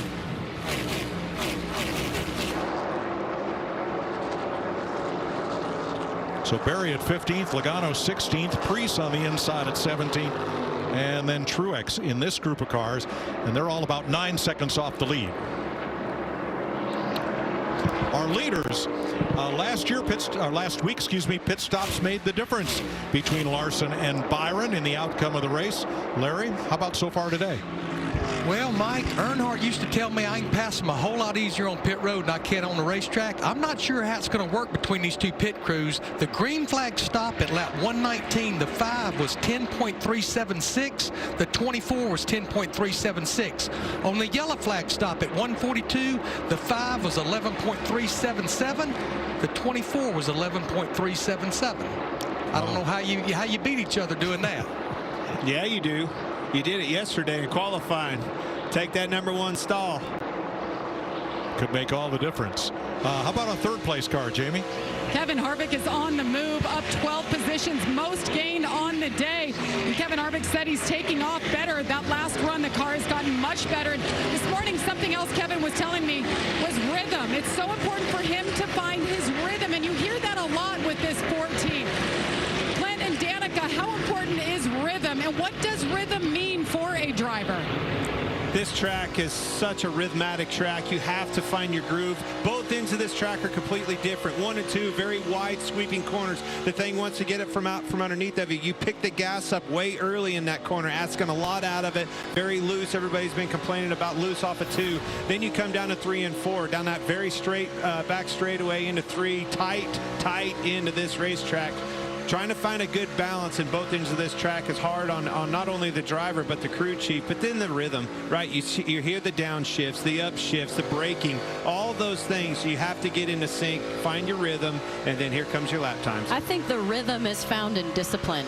It's easy to overdrive any part of the corner here. There is so much moving around. So to me, rhythm is being disciplined enough to wait to get on the throttle, to wait to roll off the brake, all the little things, to wait to hit the bottom, to hit the line. Those are the things that get you that lead to rhythm and not mistakes. 23 laps to go in stage 2 with Kyle Larson leading. We're going to take you Fox side by side.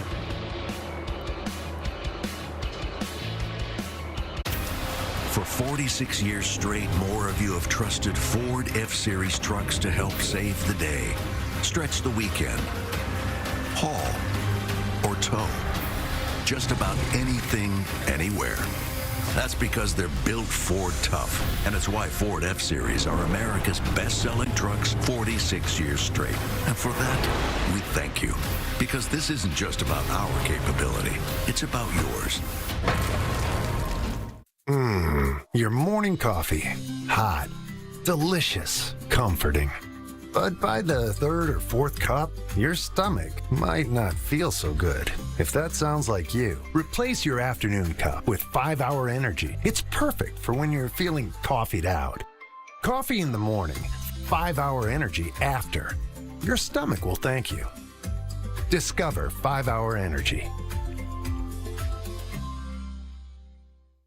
All right, here we go in Richmond. The action doesn't get much closer than a weekend at Richmond Raceway. Green, all rolling. Just 10 minutes from downtown, this track packs it in. We call it the Richmond Raceway. Yeah, boys, great Get job. up close with drivers while the fan grounds bring the infield to life.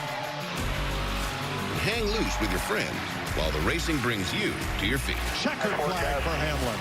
That's a big one right there, boys. Get your tickets now at richmondraceway.com.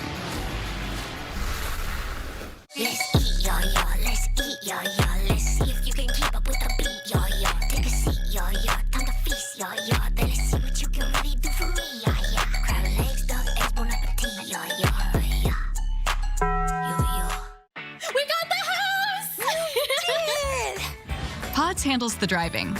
Pack at your pace, store your things until you're ready, then we deliver to your new home, across town or across the country. Pods, your personal moving and storage team. Don't do it.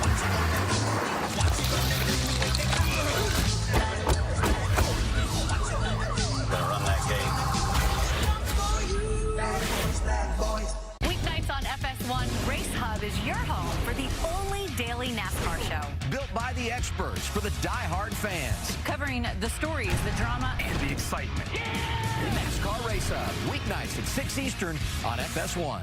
Much has changed over our 75 years. But the one thing that never does, that feeling you get when the race begins again. 168 laps complete in the United Rentals Work United 500 at Phoenix. Kyle Larson out front. This battle back was at 10th place, where Bubba Wallace is now up on Alex Bowman and Chris Buescher. Jamie. An update on the 9. Josh Berry now just drove his way into the top 15. I talked to Alan Gustafson, the crew chief, this morning, and he said what a difference a week makes. They were able to do simulation this week, spent a lot of time, turned a lot of laps, learning each other, learning what Josh needs. And I asked him, how is Chase doing? Of course, he's recovering from that broken leg and surgery. He said Chase is very much a part of this team. He's watching at home right now. He's got the setup. He's scanning the radios. He's talking to the team with that team communication. Alan told me, he told Chase, I need more feedback. I want to hear from you. What are you seeing and what can we do to help our driver, to help Josh Berry behind the wheel? Very much still part of this team, even though he's not in the seat. Thanks, Jamie. They're in the top 15. Moving up to third place, Kevin Harvick is coming. He's now within 2 seconds, less than 2 seconds of the leaders. He has, and I tell you, an adjustment he's made in the wake of William Byron in front. Watch him get into 3 right here. He's moved up, utilizing the outside of this racetrack, trying to get out of that wake, find some more grip up here, and I think it's working for him. Starting to catch him a little bit here, inching in on him. That could be what he's doing, but he also could just be looking for where the car rotates. You see he goes in just a little bit shallow, lets it have its head, kind of drifts up the track a little bit, and then is able to get the power down. But see how William Byron went in on the outside and come back across, diming the corner off. Harvick did the opposite. He went in shallow. Look at the outside, trying to find this little bit of that traction up there, the grip strip you see. Put some of that resin way up high on the outside of that corner. He's starting to work on that, find it, see if he can figure out a groove up there. He talked about that, needing to be able to use all the different lanes on the track. So sometimes when you're sitting there, it's a matter of just kind of feeling it out. Because once he gets up to him, he needs to think about, where am I going to be able to get by him? If he runs the bottom, can I run the top? If he runs the top, can I run the bottom? Sometimes you need to play around with it and just know how it feels. So when you get to that moment, you can really commit. Well, and what that moment is, I think, is it's coming. And that moment is this lap traffic. As you start, these leaders start getting into lap traffic, they're forced to move around. Now Kevin Harvick's already been moving around. He knows where his car is going to work. I think that's going to be his opportunity. We'll see if they have trouble in that lap traffic. Maybe that Ford car can take advantage of this long run speed. Ricky Stenhouse, the Thomas Brett's cam, giving us quite a battle with Austin Cindric and Corey LaJoie. They've been going at each other pretty hard. All 3 of them 1 lap down.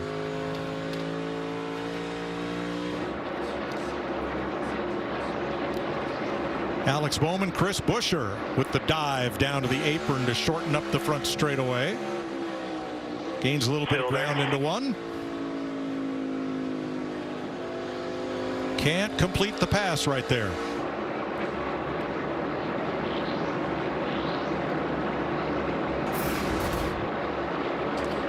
And this was a couple of laps ago. Whoa, Bowman. It's still out from underneath that. It ain't done yet. Style points. What a save.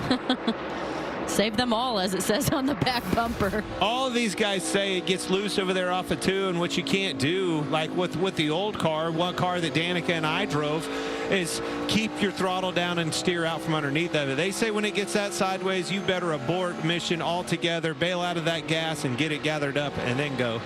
That's exactly what you saw. I saw the flames way out of that car, lost a lot of speed, but he lived to see another lap.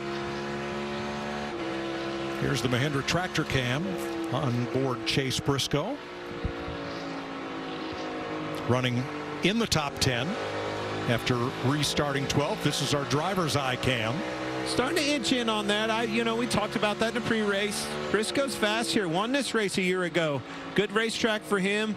Getting a good race car underneath of him, making good adjustments. Guys are holding their end of the deal up in the pits.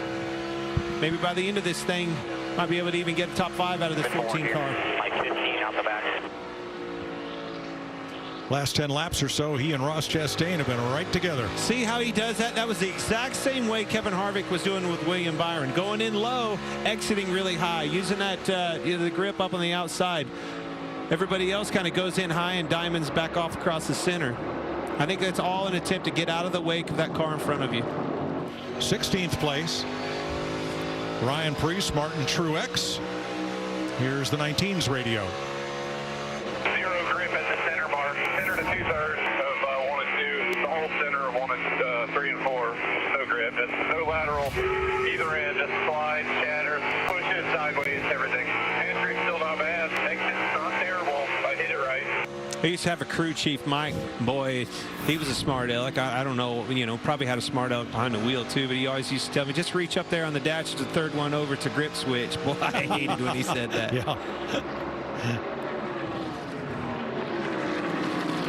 Tough. That was a goal. All these drivers wanted to put it back in their hands. They wanted these cars to be down on grip. I think this sun beating down on this racetrack, I mean, it's only 80 outside. You wouldn't think that that's just massive, heat down on a racetrack. It's going to be hotter when you get to the summer months. But I like what I see here. This is exactly what the drivers were asking for. Boy, Kyle Larson likes it. He's now led over 100 laps. And the last 5 times he led more than 100 laps, he led the last lap. Uh-oh. Hey, look at last weekend. Never catch a chicken till they hatch. Harrison Burton going 2 laps down to the race leader. And there's Ryan Blaney battling for 8th. I don't think we've yet to see the fall off and the excitement here, as I've been looking at lap times, and up until that last lap when William Byron had that moment coming off of 2, everybody in the top 10 was within 1/10, and they're in traffic. Yep. So I don't think we've seen the real struggle yet, but when we do, it's going to shake up a little bit. Couple of bright spots here. Ty Gibbs in the top 20, the rookie in 18th, and Chase Briscoe holding down the last stage point in 10th place. Do you know who looks really fast right now? I was just looking at the lap times, and everybody's in the 29s for their last lap, and then all of a sudden Brad Keselowski pops in there with a 28.99. 100%. As you were saying that, I'm looking out the window right over your head, and that 6 car is catching the 4. Laying some pretty lap times down for the 6 car. So Keselowski in 4th place in this final lap of stage 2. And that's what he said before the race started. He said, I think we have a good long run car. So he's right. Tells me they have a good balance on the race car. Something that he did not have whatsoever last year. When you have a good balance in your race car, your communication can find the rest of it, fine tune the rest from there. Kyle Larson wins stage 2 by 1.2 seconds from William Byron. Kevin Harvick 2.5 back. Brad Keselowski 3.5 back. Second time that Larson has won stage 2 at Phoenix. When he did in 2001, he won the race.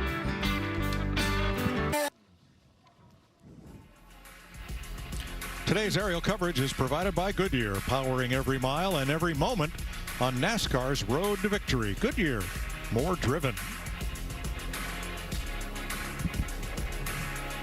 There are your top 10 at the end of stage 2. Looks like also the drivers that took the wave around on the last caution did pretty well. There are the stage points earned today. William Byron, Kyle Larson split the stages, and each ended up 1 point short of maximum. Next week, Atlanta. That 1.5-mile track got woke up with the repave and the high banks, and now it races like a super speedway. So when we head there next Sunday, race day will begin at 1:30 Eastern on FS1 and move over to Fox at 2 o'clock. Green flag 3 p.m. on Fox from Atlanta. That place was already fast. Yes. And it got faster. In fact, and they have changed the pit entry at Atlanta. They're going to put the commit box at the entrance of turn 3, because if you try to stop up in turn 4 and get on pit road at the speeds they're running now, could be mayhem. Yeah. Well, not only are they are their speeds through the roof, they're 3, 4, 3 wide and coming to that pressing situation. But I agree, Mike. we were sold on something and kind of thought of it. We went there, and holy cow, what a big change at Atlanta. Wild, wild race. Big full weekend of racing, tickets available, so come on down and join us in the Peach State. Austin Dillon, I believe, gets the free pass on this caution flag, which officially is the third of the day. And pits will be open this time. Larson and Byron have been all but identical on pit road today. And whoever gets out first is whoever's going to lead that next group of green flag racing, it appears. Yeah, if you're William Byron, I need to get on the bumper of that car. Harrison Burton's up there in between them. Try to maximize coming on the pit road, maximize your speed. Obviously, you can't push it any harder than what's fair, but you see, trying to get to the bumper of him, everything you can do. Jamie? William Byron in the 24. Remember the last 2 pit stops in a row, his pit crew had slight hiccups. We'll see if they can nail it here. That's how they were last week. Very good all the way through. He's saying he needs a little bit of better turn in dirty air, especially. They're going to double up that last adjustment, a bigger wedge adjustment here in 4 tires.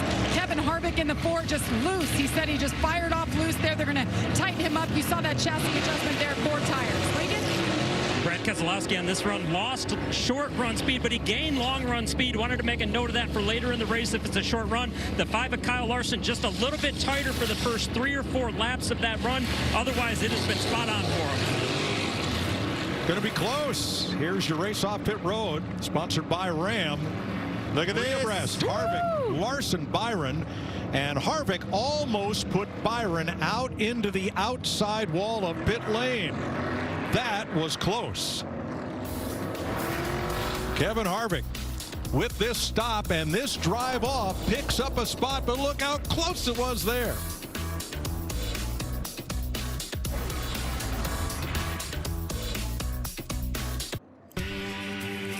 Back here in the Race Day studios, it has been a Hendrick Motorsports show so far out in Phoenix. Of course, Kyle Larson, William Byron leading the majority of the laps, sweeping the stages. Hi, everyone. I'm Shannon Spake. He's a Daytona 500 champ.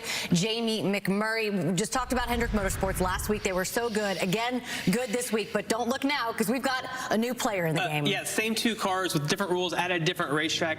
But I've got my eye on Kevin Harvick. He started back in 15th. He's worked his way up to 2nd now. You can't count him out. He is the closer, but I'm going to say he's the spoiler today. He's the spoiler. He's also Mr. Phoenix with those 9 victories, Mike Joy. Thanks, Shannon. Kevin Harvick had a pit stop of 10.009 seconds, including a chassis adjustment. That might be good enough to beat that guy out.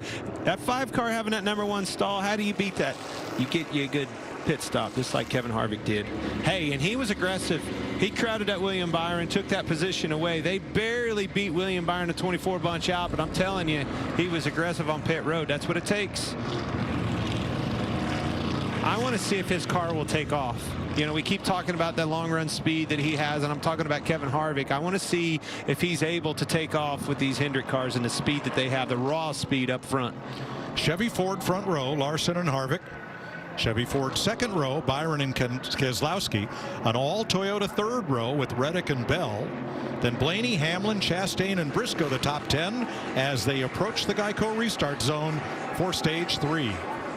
Harvick lagging back on him a little bit, rolling to him. Pretty good start for Kevin. A lot of bottom feeders down to the apron there. 4, 5 wide as they get to turn 1. Whoa, a big slide up the track for Ross Chastain in the 1.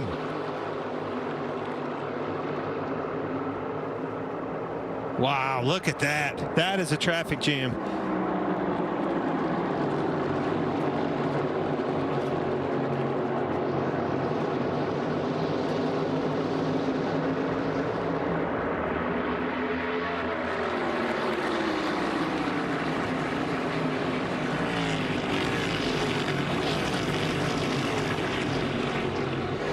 They are still 4 and 5 wide back here, though. They pour them into a funnel on the front straightaway, and then they have to sort it out in turns 1 and 2. Josh Berry right there on the inside of Chris Buescher. Doing a good job. Giving him a wheel. Yeah, he is. We talked about that. Everybody's leaning on Josh Berry. He's a rookie. You're gonna have to expect that. But Josh Berry's doing a good job in that 9. This is the Josh Berry that we've knew in the Xfinity Series and knew his capabilities. Got them elbows up, going at it against these boys. He's the meat in the sandwich here. With Buescher on the inside, Suarez and Logano on the outside. Doesn't look like it's over for Josh Berry to have to be in the thick of it here. Doesn't look like it's over for that Joey Logano either. It wasn't too long ago he was a lap down. Coming back on that, man, unbelievable turnaround for him. Got some adjustments. You know he's going to be aggressive behind the wheel. He's doing everything he can do on these restarts, going with it or not.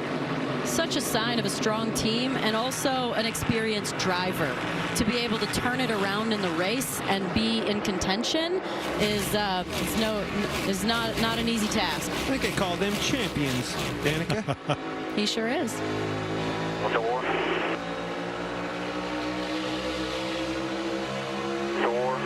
quarter, bumper, clear. Tyler Reddick, Chase Briscoe battling. One penalty on that last round of stops, and it was Ty Gibbs too fast entering, so he restarted at the tail end of the lead lap cars. Danica Reddick's been your guy. You've been talking about him. You know, he's kind of moves up and then falls back, have a little bit of trouble all over the place and on the pit road. That car's extremely fast. I think he's definitely shows the signs of the speed. We just got to get it to some clean air, get that track position, and I think he can take off. Well, he's a young, aggressive driver, so, there's probably some mistakes. Look at him. He's, coming off the corner. You saw him both ends, coming out of 2, coming out of 4. He's catching it. Experience would say maybe don't slide the car too much at this point in time. You've got a long way to go, but that's what makes it exciting to watch him. Here's Alex Bowman, who had fallen a bit off pace. Ran his fastest lap of the day, though, just a lap ago, so trying to fight his way back, and apparently we've got a glitch on our scoring, which showed him much further back than he is. That's now been repaired. He is in 10th place and just ran his personal fastest lap. Kyle Busch rebounding from a double penalty back at the end of stage 1 for an uncontrolled tire and speeding. But Kyle has worked his way back up into the top 20 here, 17th. Heard him hit the rev limiter right there just at least a little bit. Left it in 5th gear, fourth gear. Didn't elect to shift down that back straightaway. You see him shift to 5th right there. Be back down 4th right there. Let's see if he leaves it in 4th gear all the way down the back straightaway. Regan? Well, Mike, update on the 23 of Bubba Wallace had worked his way just outside of the top 10, was having a good day. That last pit stop, though, they had to spend extra time on pit road with the right front.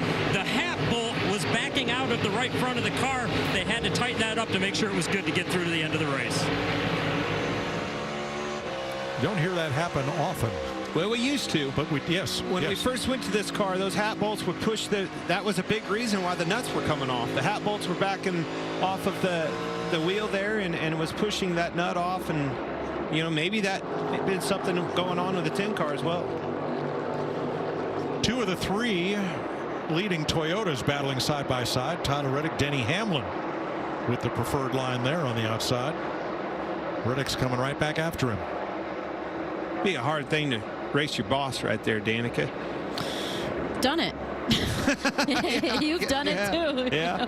Being out there with Tony, it's you forget it's still racing though. There. You do. Yeah. You totally do. You totally do. And they're happy with there's a certain amount of pride when you do well too. I can remember one of the times it was Martinsville, my first Martinsville, and Smoke said, "You tore the stickers off my door when you went by," and I was like, "I don't really know what that means. Are you mad?" But he was happy. Joey Logano, Ross Chastain, they're fighting for 12th. Chastain, the point leader, top 3 in both Phoenix races last year. Yeah, not the restart that he wanted. We saw it right there off the bat, slipping and sliding around the one up in front of everybody, created a 4-wide scenario, and he's still sliding back. Flip side of that is that 22 Logano, he's coming. Yeah, as we look at the leaders, we're looking at Kyle Larson. He is pulling second place right now, Kevin Harvick. And what I'm seeing is that the gap is getting bigger, and Kevin's moving around now. William Byron's still running the bottom, but Kevin's moved up top in 3 and 4, and it looks like he's probably trying to find something. Obviously, we've seen Hendrick be so strong all day, and it looks like that's still the case. Don't look now, but Kevin Harvick just ran his own personal fastest lap of the day. Just be quiet then. Will Kyle Larson or Kevin Harvick capture this trophy in Phoenix today, or will it be someone else? NASCAR on Fox is sponsored by the Credit One Bank NASCAR American Express card. And by Verizon Frontline, built for 5G, built to make a real difference on the front lines. Kyle Larson leading Kevin Harvick by 2.9 seconds here.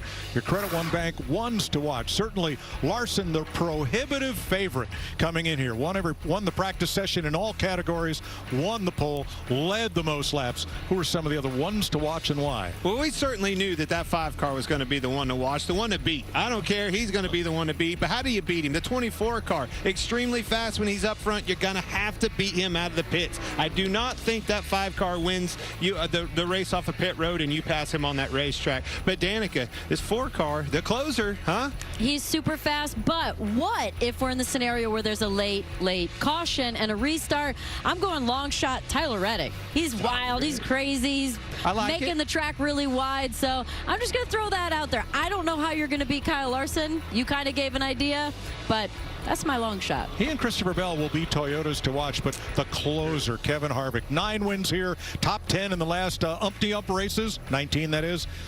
Yeah, if we get a long run at the end, well, I'm looking at the 4 car.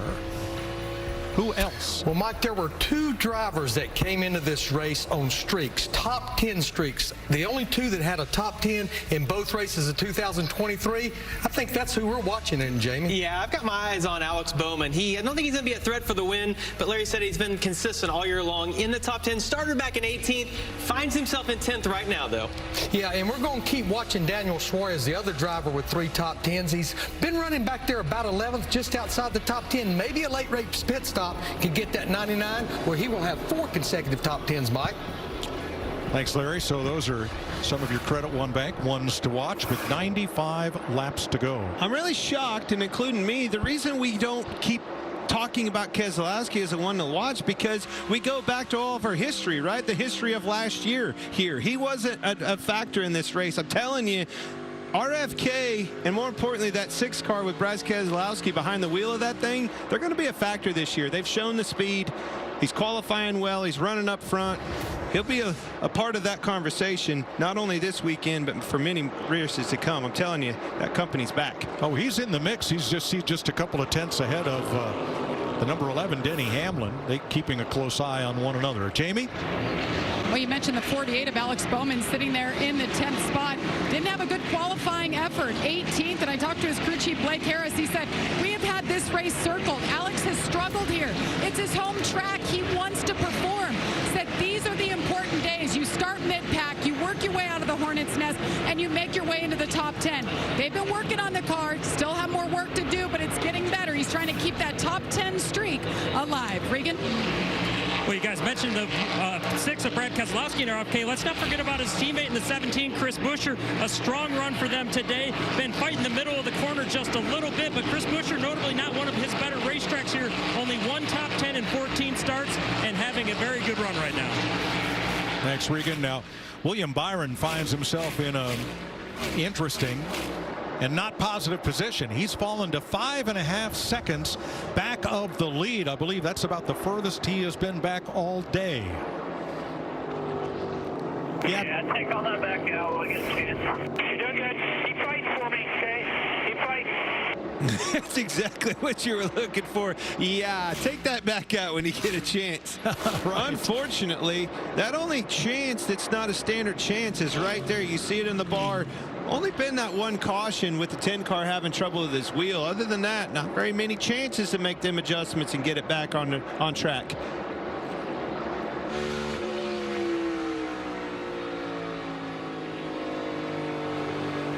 Briscoe, Hamlin, Keselowski you're looking at here.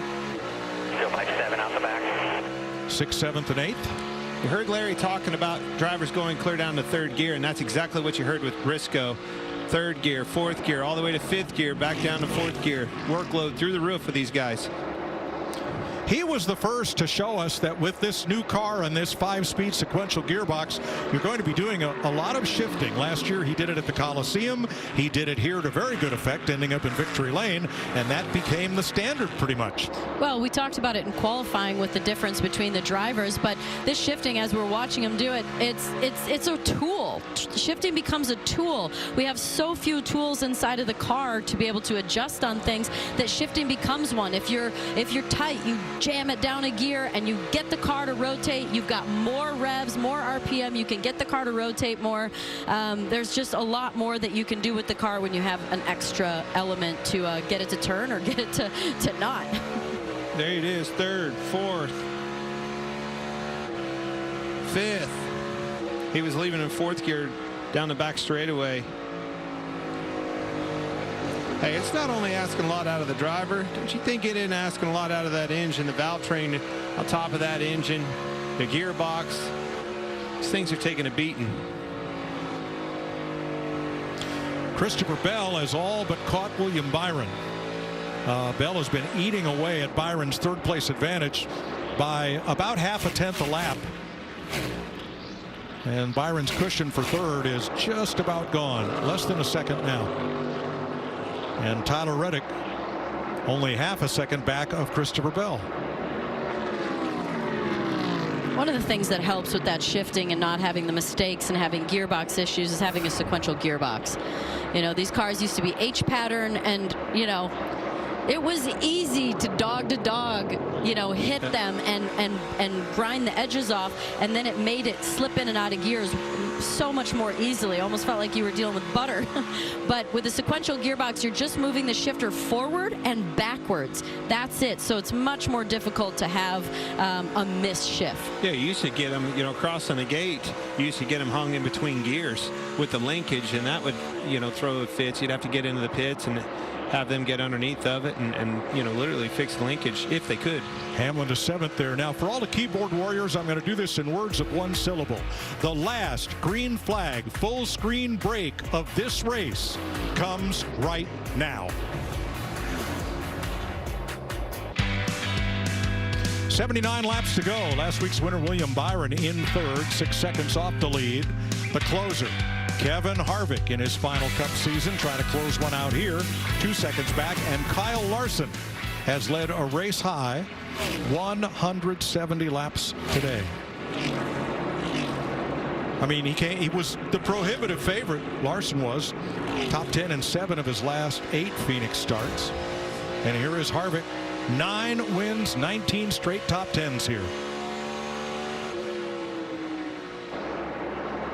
And you got William Byron, you know, led early, lost that lead in the pit area, and you know, hasn't been able to recapture that. But I still think the speed is in that race car.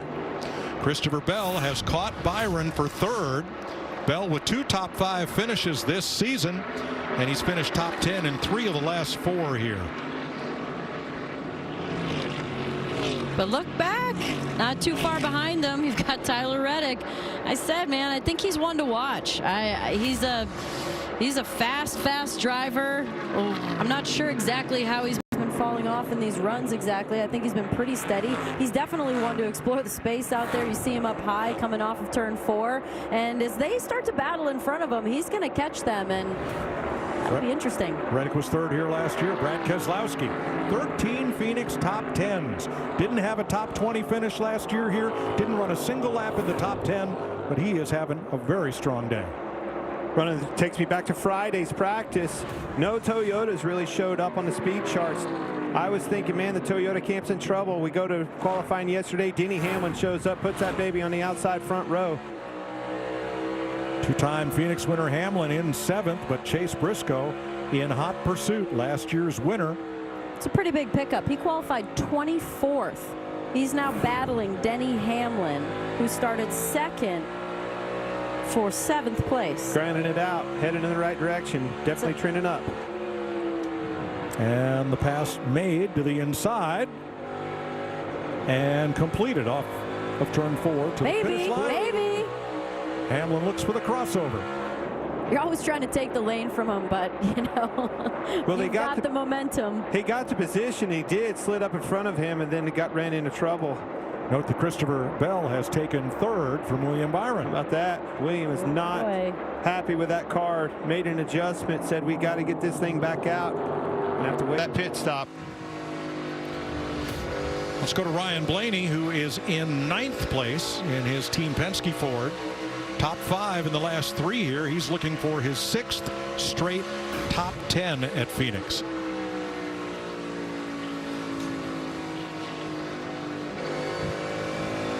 And then Alex Bowman, one of 2 drivers with top 10s in all 3 races this year. He's looking for just his 2nd Phoenix top 10. But he had a great save earlier, which is going to be today's big move, sponsored by Pods. What'd you say, Danica? Save them all? That's what it says on his taillight panel? You can see that right on his bumper right there. Wow, he saved that one. Save them all. He sure did. It's a good one. And as Clint said, these cars are really hard to save, so you can see him dump the throttle and save it, and he did a great job. That's our big move, sponsored by Pods. I'm telling you, these pit stops are going to be opening pretty soon. It's so close. Somebody's going to have to do something to differentiate yourself from that leader. Who's it going to be? They're going to short pit him? We saw Denny pit first when it came to green flag stops at the beginning, but I'm going to call William Byron to be one of the first ones to come in. He's dropped back. He's not commanding those 1st and 2nd spots like he was with Hendrick. And he's needing it, right? He's needing this. Exactly. He wanted to be in pit road, making that adjustment. Josh Berry was the first of the lead lap cars to pit, Larry. 4 cars ready. Yeah, what I would do, Mike, I would say somewhere around 250 to 255, but I would come here in the next couple of laps if you're going to try to leapfrog these guys. Corey LaJoie is in. Yeah, it doesn't do any good, Larry, to just come in a lap before they're going to. You got to do something that separates yourself quite a bit out there. Put that pressure on them to say, I don't know if I'm comfortable coming this next lap. Maybe 2 or 3, 4, 5 more laps. Then you've separated yourself. Michael McDowell is in. He qualified in the top 10 here yesterday. Austin Cindric and Joey Logano. That's one. That's definitely differentiating yourself, taking advantage of this. Let's see, put these 4 fresh tires on, make an impact, catch that, narrow that gap. Tyler Reddick is on pit road, and so is Brad Keselowski, and more takers as well. These are the ones that I think are going to start drawing those guys down pit road. You start taking somebody in 4th, 5th place, Keselowski, a Reddick, going to put the pressure on them other guys leading this race. Regan. Like Tyler Reddick in the 45. That car's loose into turns 1 and 3 right now for him. He came and mentioned a brake shake a few laps ago with that, something to keep an eye out for him. And the 6 of Brad Keselowski, his car is the further they get, the better that race car has been getting for him. Now Kyle Larson stays out. Corey LaJoie on fresh tires just past the race leader. Here's Byron in. Jamie. William Byron said he needs to tighten up this car. They've been adjusting on it every single stop. They worked the left side 4 tires here for the 24. Kevin Harvick's putting right in front of the 24 as he makes his way down pit road. Just too free, wants to tighten that car up. Needs more rear grip on the 4 of Kevin Harvick. And the leader Larson is in. Christopher Bell completes his stop. William Byron out. Chase Briscoe, Denny Hamlin as Larson comes to his pit. Regan. Mike, it's been tons of information on the radio from Cliff Daniels to Kyle Larson about exactly what the 4 car is doing and when he is doing it. They're happy with their race car, but updating him on lines and everything else that he can do to continue to go good with that car. Quick work for Larson's crew. Daniel Suarez team at work, trying to keep him on the lead lap and get us cycled back through. Bubba Wallace has not stopped. He's in now. Eric Jones has not stopped. So here they are. Look how close that was. That's why you short pit, folks. almost worked for Kevin Harvick in the 4 car. So close to beating that 5 to that point position. By pitting a lap ahead of Larson, Harvick was 1.2 seconds back, and now he's on Larson's bumper. Man, that was close. One more lap. That would have been the difference. Daniel Suarez too fast entering on that pit sequence. I'll tell you what, it's still a long ways to the house here, Larry. I think this long run, if Kevin, a lot of traffic in front of them guys, if he can utilize that long run speed, you see him slipping, sliding around, got on the apron a little bit. He's going to lose some time there, but if he can capitalize on some long run speed with the traffic they have and 64 laps to go, that might help him.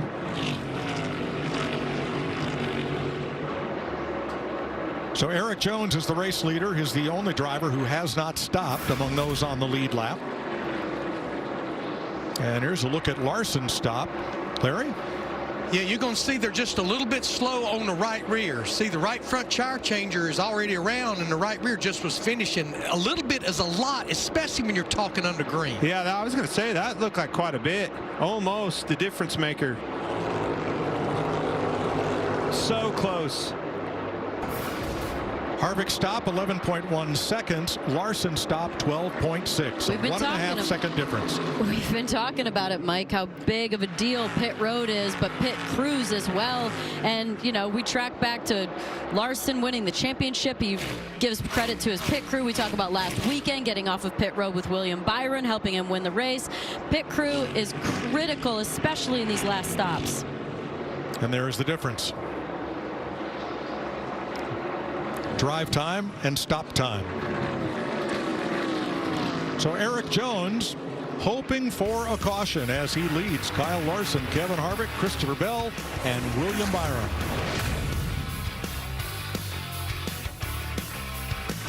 To you, it may just be an elevator. Here goes nothing. But for a young homeowner becoming their parents, it's a learning opportunity. Come on in. The more the merrier. Paris, huh? Bonjour. We got any out-of-towners in the elevator? Tom, it is not easy. 10th floor, huh? Must be a heck of a view. Okay, see how everyone else is facing this way? Progressive can't save you from becoming your parents, but we can save you money when you bundle home and auto with us. Okay, that was terrible. Okay, let's hang back. We're going to try that again. Gillette presents the Gillette Labs with Exfoliating Bar. The bar and the handle removes unseen dirt and debris that gets in the way of the blades for effortless shaving in one efficient stroke. All with a lifetime warranty. And if you want to keep the beard, use King C Gillette, a lineup of products designed to cleanse, soften, trim, and style for your best beard. Gillette, the best a man can get. Craftsman is back. And to celebrate our return to the NASCAR Truck Series, we're offering racing fans different Craftsman deals throughout the season. Because teams can count on Craftsman tools to get the job done. And now you can too. When you take advantage of the Craftsman deal of the race, you'll save on the tools that'll help you power through your projects. And this deal, well, it's going fast. So scan the QR code now to get the current deal of the race. The deal of the race brought to you by Craftsman. I can't believe this is how you kids talk to your friends. This is talking. Did you have a nice day? Look at the size of these butterfly shrimp. Ginormous. Butterfly shrimp? What? Now she's talking.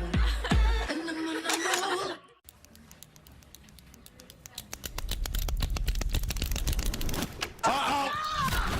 Tear from behind. This is great. This is awesome. What is this maniac doing? You gotta be kidding me. Can I borrow your pen?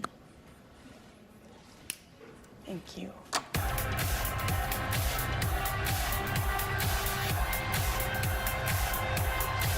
Much has changed over our 75 years. But the one thing that never does, that feeling you get when the race begins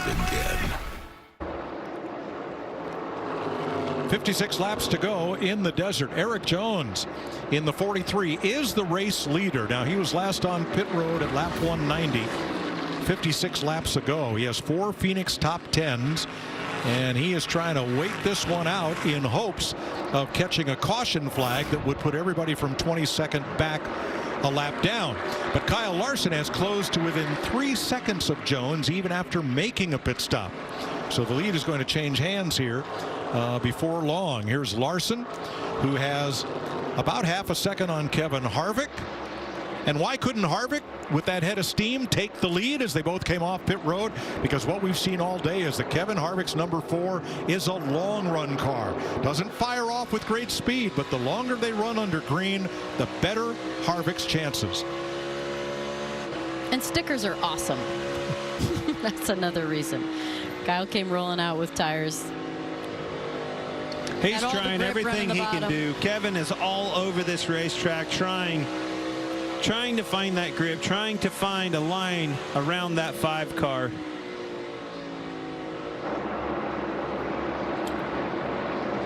Erik Jones was 22nd when this green flag pit stop cycle started. We'll see where he comes out after he makes his stop.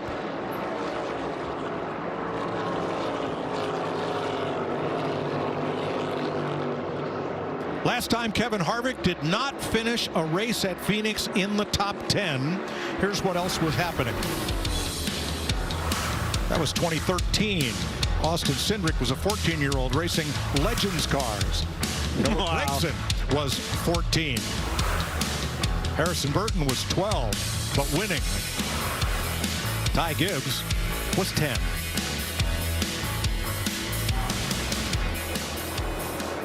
That's impressive. And the kid who won the ARCA race, the ARCA West race the other night, I'm not sure if he'd been born yet the last time that happened. That's also impressive. Yes, he had. He was 5.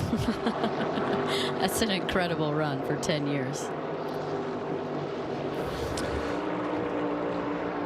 9 wins, most laps led all time, and the longest all-time streak of consecutive top 10 finishes at one racetrack.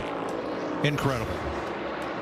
And as Larry points out, Kevin Harvick, dare I say it, has never failed to finish a race here. I was going to say, I heard him tell you that in the ear. I was like, I'm not saying it. I jinx people all the time. There's no chance I am going to say that. Larry, is that why you told me that on my IFB and not on the air? Exactly. I wanted you to be the jinx. But 40 career starts here, running at the finish of every single one of them. That number in itself blows my mind. Well, pardon me, but I'll thank you later. Okay, let's see how this sorts out. Harvick is a second off the lead. Kyle Larson. Now Jones has slipped to 3rd, but continues making this fuel mileage run in hopes of improving his position when it all sorts out 49 laps from now. Well, you got to take a gamble. Got to try something. You know, give yourself the opportunity to have better tires later in the race in case there's a caution. It's worth a shot. Sure. If you weren't going to win it doing what everybody else does, do something different. Well, hey, he's still holding in there. I mean, his lap times are way off, but he is 3rd. You know, he could probably go another maybe 20 laps or so. Anything can happen. That caution comes out. That'll be the savior of the day. And everybody has plenty of tires left. They started this race with 9 sets, including the qualifying set that was on the car. So a lot of options.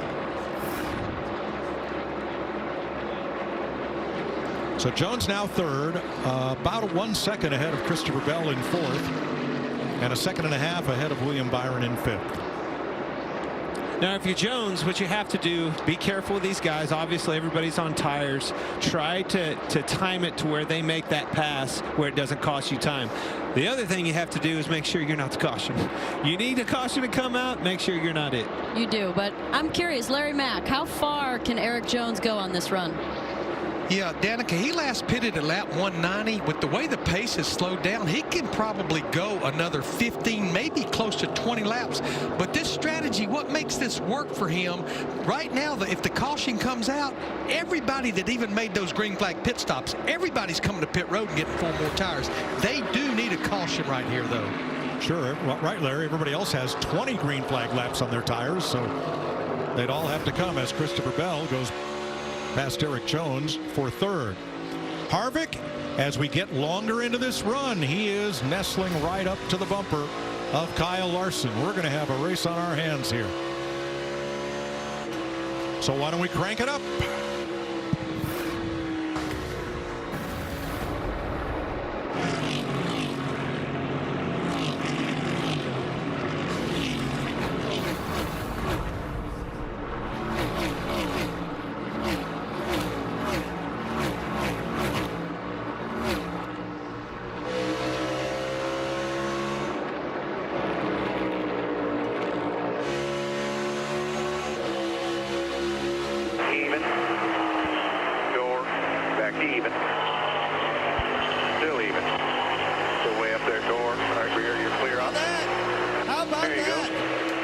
Made the pass. Lapper in front. I heard even on there. Forget crank it up. Clint's cranking it up. I'm cranking it up because the 4 car just made the pass for the lead. I haven't seen that done the whole time.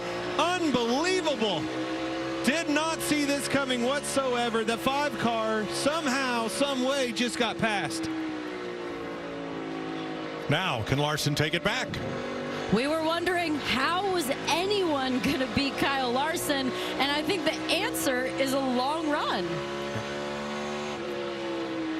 I'm dumbfounded. I saw the 5 car slip up the last time in 3 and 4, missed the bottom at least a little bit, kind of got loose up off. Good job. And in the next corner, he made the pass.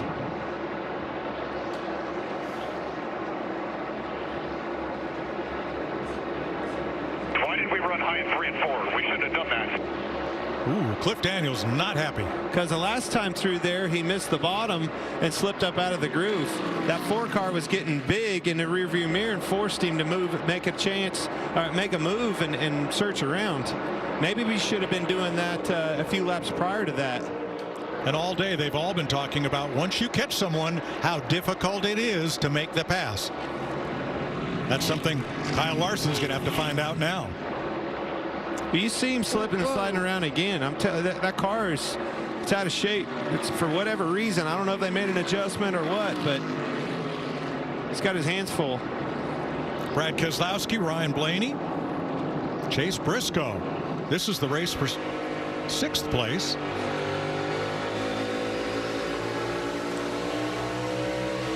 At your door, corner, solo clear. So Kevin Harvick has gone to the lead with 40+ laps to go. Could he have made his move too soon? Door, quarter. No. I think you make it as soon as you catch him, and he did that. You heard Cliff Daniels upset about that. Why did we move around? This whole race has been turned upside down. 40 to go, folks.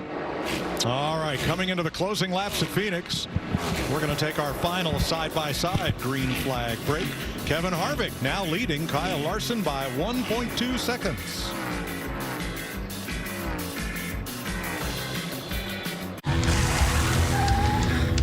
It's orientation day. Welcome to the team.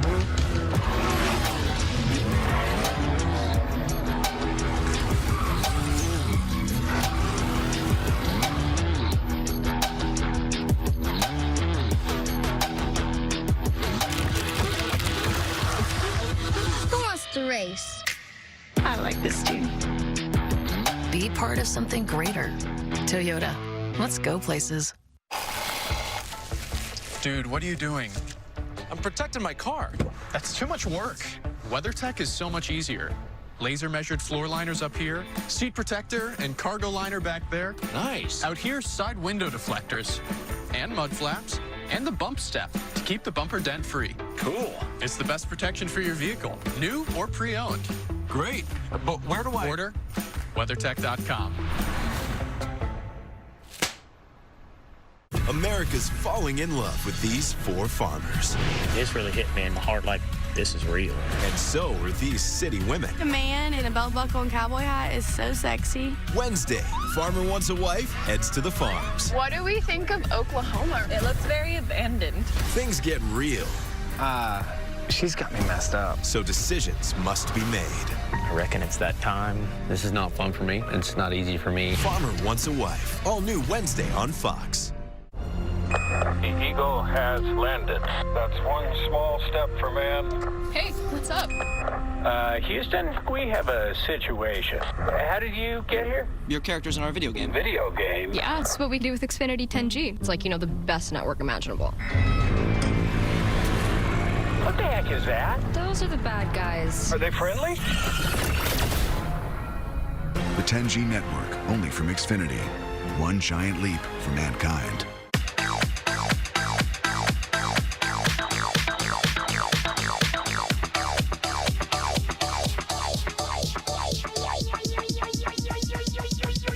I need to try it first. Only at Martinsville can you catch a weekend of bumper-to-bumper racing. Get your tickets today at martinsvillespeedway.com. Kevin Harvick trying for his 10th Phoenix win, trying to close the deal here. Jamie. Well, from the time they unloaded this 4-car on Friday, they knew they had a good race car. They made one adjustment that entire practice session. They changed one spring, and that was it. He said, I can drive it. It's drivable. And this morning, talking to him, he said, yeah, we weren't great in qualifying because we're not good on the short run. Our focus has been the long run for this car, as you have noted. But they have made some changes, made this car better. But can you imagine if Kevin Harvick could get it in victory lane in his last year as a Cup driver? How about that? So Larson 1.9 and holding. So Larry, 32 laps to go. What kind of trends are you seeing? Well, I looked at the last 6 spring races here at Phoenix, and the last caution averaged a lap 272. That's 40 to go. Now we're past that, but 3 times in the final 10 laps. But all time we have had 9 overtime finishes here. I'm going to give credit to Jamie McMurray for this stat.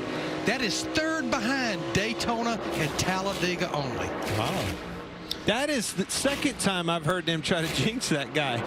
First was the DNF deal. Now it's with the cautions coming out. 10 different organizations in the top 15. Eric Jones has finally made his pit stop. He was, I think, 21st or 2nd when the pit stop round began. He comes out 23rd. First car 1 lap down. So net gain 0. Net loss 0. Hey, you had to try it. That's right.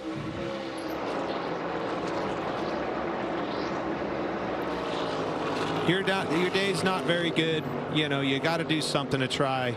They tried, and it could have worked for them. Unfortunately, it didn't. But boy, if that caution would have come out, huge save to the 43. Side 4 again. 30 laps to go. And leader Kevin Harvick having a bit of difficulty getting past rookie Ty Gibbs. Well, you're down to now where the cars you're lapping are cars that you're trying to get down a lap. You know, they're going to lose a lap by doing that. They're going to fight you for every inch of that real estate, taking the preferred line away from you. And this is hard on a leader. You know, he's the one that encounters that. As soon as the 2nd place car catches them, they let him go because it doesn't matter. But they're going to fight that leader. That gives a guy like Kyle Larson a chance to run him back down. Well, today is going to be a nice rebound for Stewart Haas, which is off to a tough start this season. Only 1 top 5 finish and 5 DNFs, mostly due to accidents. Average finish 23rd, but they have Harvick here in the lead. Briscoe in 8th place, Ryan Preece in 17th, and Eric Almirola off pace because of losing that wheel and tire. Yeah, when you talk about Stewart Haas, you know, I think we talked about this, you know, Danica, in the pre-race show. There's always one car running good over there. You've got to figure out how to get all 4 cars running good if you're going to be a 4-car, you know, powerhouse team. And certainly Ryan Preece, you know, the 10 car's been struggling all weekend long. They've got work to do still. Just because you got your best car at its best racetrack up front doesn't mean you have work to do. And I know they know that.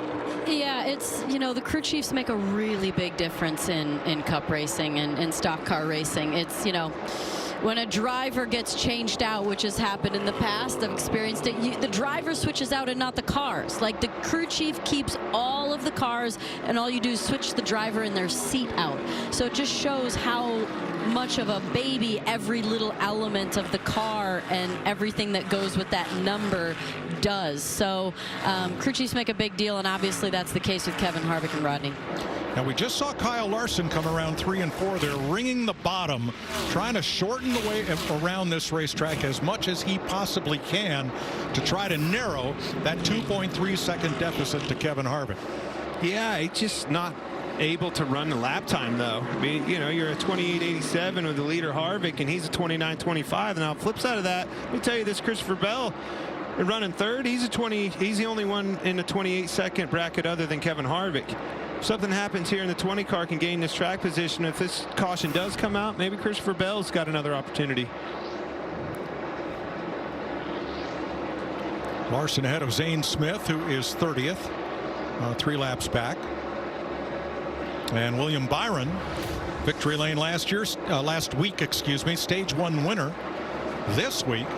And Byron now 6.7 seconds back in 4th. You see Harvick trying to pass Bubba right there. Bubba took that line away. These are things as a leader that make it very difficult to pass lap cars because they're racing you for their lives right now. They do not want to go a lap down. No, and it's so close to the end. They think if a caution comes out, as you know, if you're Bubba right now and you lay back just a little bit or don't play it super tough and the caution comes out the next lap, you're kicking yourself. Wallace's team had a bad stop in that last round, and he's been unable to move forward ever since. He is now a lap down in 21st.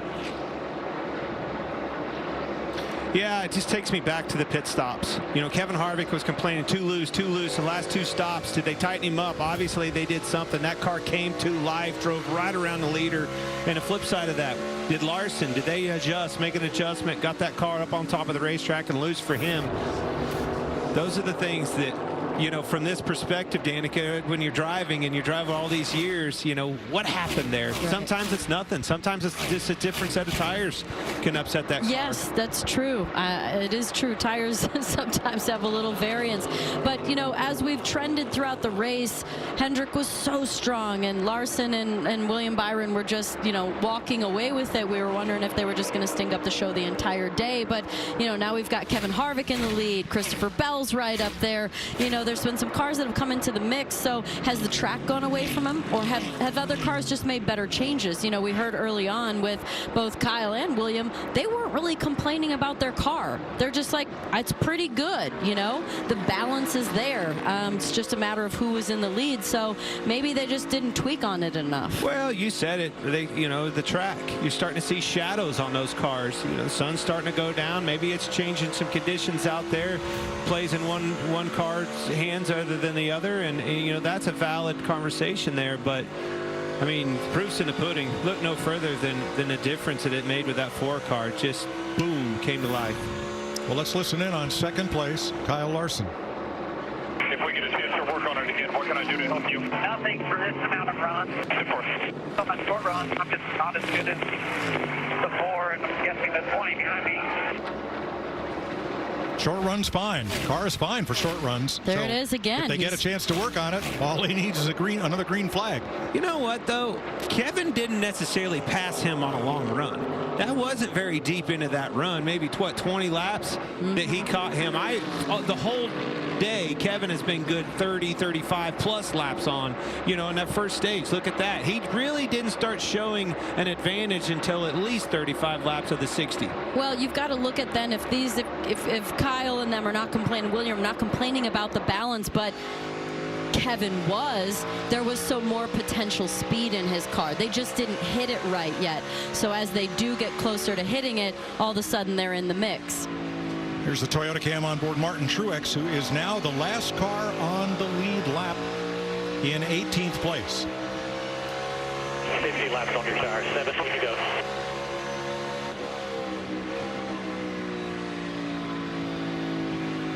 It's just riding along with Truex here. You know, there's so many guys that are begging for a caution, needing new life with a caution, and then it flips out of the conversation. Harvick driving off into the sunset, just like, you know, Larson was again last week. I mean, exactly. He's the guy that doesn't want it, screaming, man, I just make every lap as smooth as possible, get around here, see that checkered every single time, come around, get to the white flag. Alls I want to see if I'm Kevin Harvick is that white flag, because I know the race is official and there's nothing they can do about it. And that's exactly the position that Kyle Larson was in last week. And there was a late caution that led to overtime, and everything turned upside down. Couldn't believe that caution came out.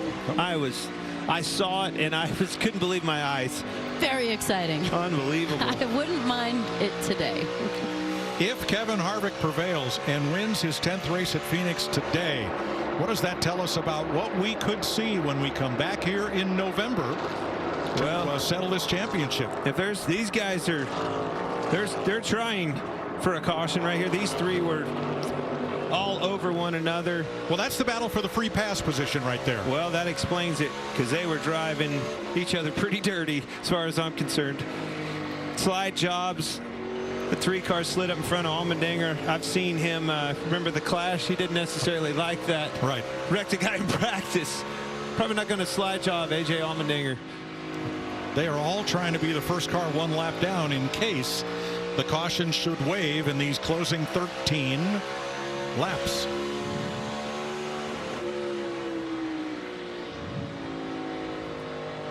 Who else has 10 wins at a single racetrack? Richard Petty at 5 different tracks. 5 different tracks. Darrell Waltrip, Bristol and Martinsville. David Pearson, great at Darlington. Dale Earnhardt at Talladega, and Jimmy Johnson at Dover. Those are your dominators right there.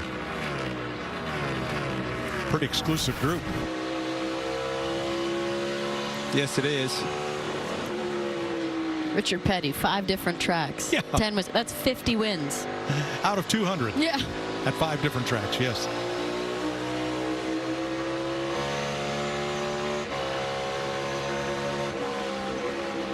Growing larger in the mirror is Kevin Harvick. The mirror of Martin Truex, trying to stay on the lead lap here.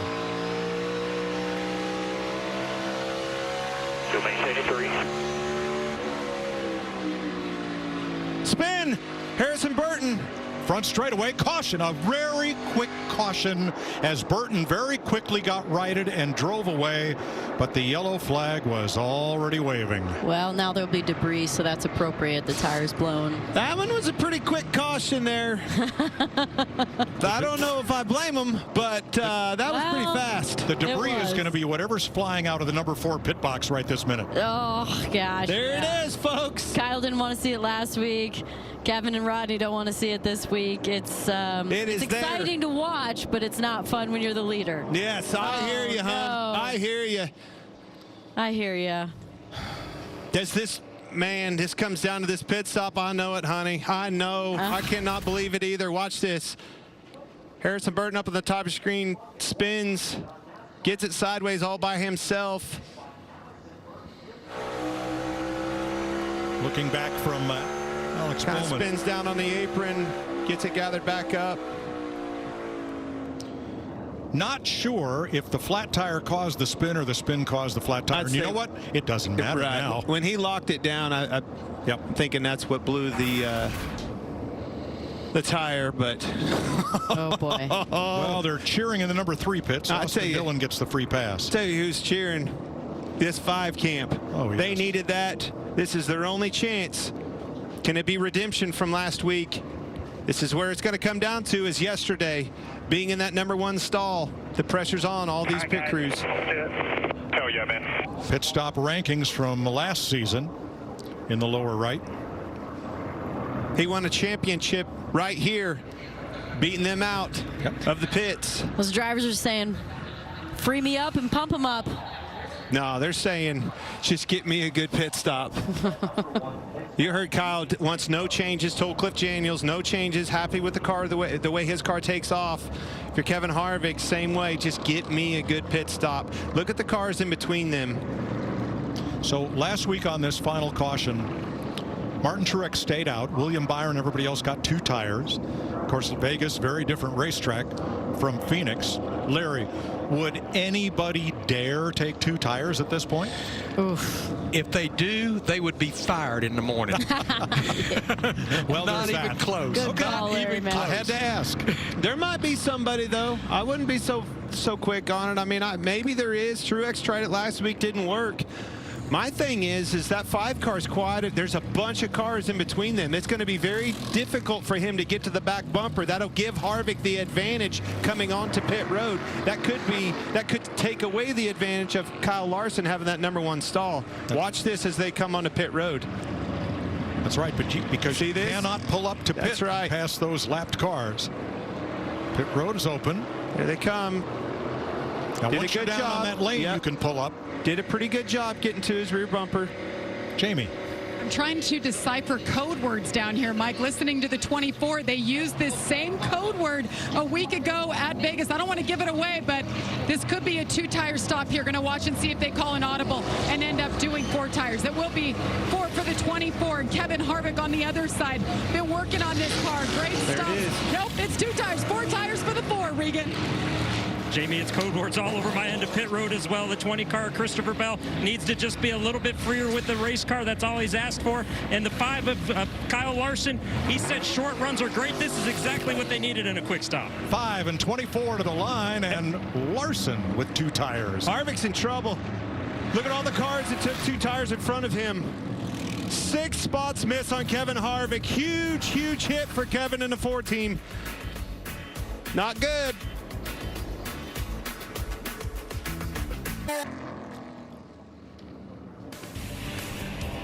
Six laps to go in Phoenix, and everything has changed. Larson, Byron with 2 tires. Blaney, Chastain, Busch, Hamlin, and then Harvick. Now watch Jeff Cordero, the front tire changer on William Byron here, as they get 2 tires, and they don't waste a millisecond getting Byron out of that pit, and Cordero's got to do a big jump there to get away. Woo! That's as quick as you They can do. practice that timing a lot, those guys. That was so close. That was a Although brushback. I don't know if they've got someone in the car that's that quick to the trigger, so. Hey, good job. There's 6 crew chiefs that took 2 tires that's getting fired after this race, Larry. Oh, boy. You didn't say 2. You said stay out. You didn't say 2. You said stay out. Jamie. Well, just to update that, you know, everybody's watching the monitors. They've got the same monitors that we do, and they could see that the 24 was the first to take 2 tires. Well, Kevin Harvick, they called for 4, but they didn't have the time to call an audible if they wanted to. Harvick is pitting literally right in front of the 24, so they didn't have time to watch and see exactly what the 24 was going to do. This choose is going to be important. How do you get those 4 tires in advantage with your Kevin Harvick? Pay attention to where he chooses here. Probably going to be the outside, going to be somewhere where I can get some track, some open real estate. Take advantage of my 4 over those 2. I hear you, Rodney. I know it, buddy. What would you take, Clint? High or low? You got to go where they don't. Give yourself an opportunity to get down. Maybe even low. Go around that apron all the way around. Shoot through the middle. You know they're going to try to shoot across the track and use the outside. They're going to be on the bottom. Yep. His best chance, Harvick's, is if all these 2 tire guys pick the bottom, take the low route, and give him room up top. There it is. I'm going to call going low in 1 and 2. 4 tires way, way below the apron. Larson I'm to going the to call bottom. go super low there. He's going to the bottom. Yeah. I think that given what you have in front of you, that's your only choice. Yep. Going to try to roll around that bottom. Everybody else slides up on their 2 tires, opens the door for you. And then you catch a caution, right? Then you catch a caution, another caution, green, white, checkered, put this thing in overtime again. Now you might have an opportunity. Might create the caution, huh? See about that, too. It'll be 3 laps to go, and that's just not enough for Harvick's long run advantage to kick in. However, having 4 fresh tires instead of 2, that could be the difference. He's going to need a caution to win this race. Puts it right back into 5 and 24. Byron, he was down and out. Down and out. Blaney, new life. Yep, 2nd row, Blaney and Chastain. 3rd row, Busch and Hamlin. Then Harvick and Briscoe, Reddick and Keselowski. Set to settle this with 3 laps to go. Green flag. Big jump. That 12 car's right on his bumpers. Moving down. Big block. Back in line. We're back up a little bit, back inside now. 12's going to make it 3 wide in the inside. Here comes Harvick in the middle. He's going to get a run. Harvick takes the shot up the middle. There's Larson, that the leader. 45. Harvick got the door shut on him. There's Reddick, 45. I said a late caution. He's going to be interesting. Around another caution. And caution waves. Harvick didn't get up as much as I thought he was going to. They closed the door on him, but he's still up a few positions where he started.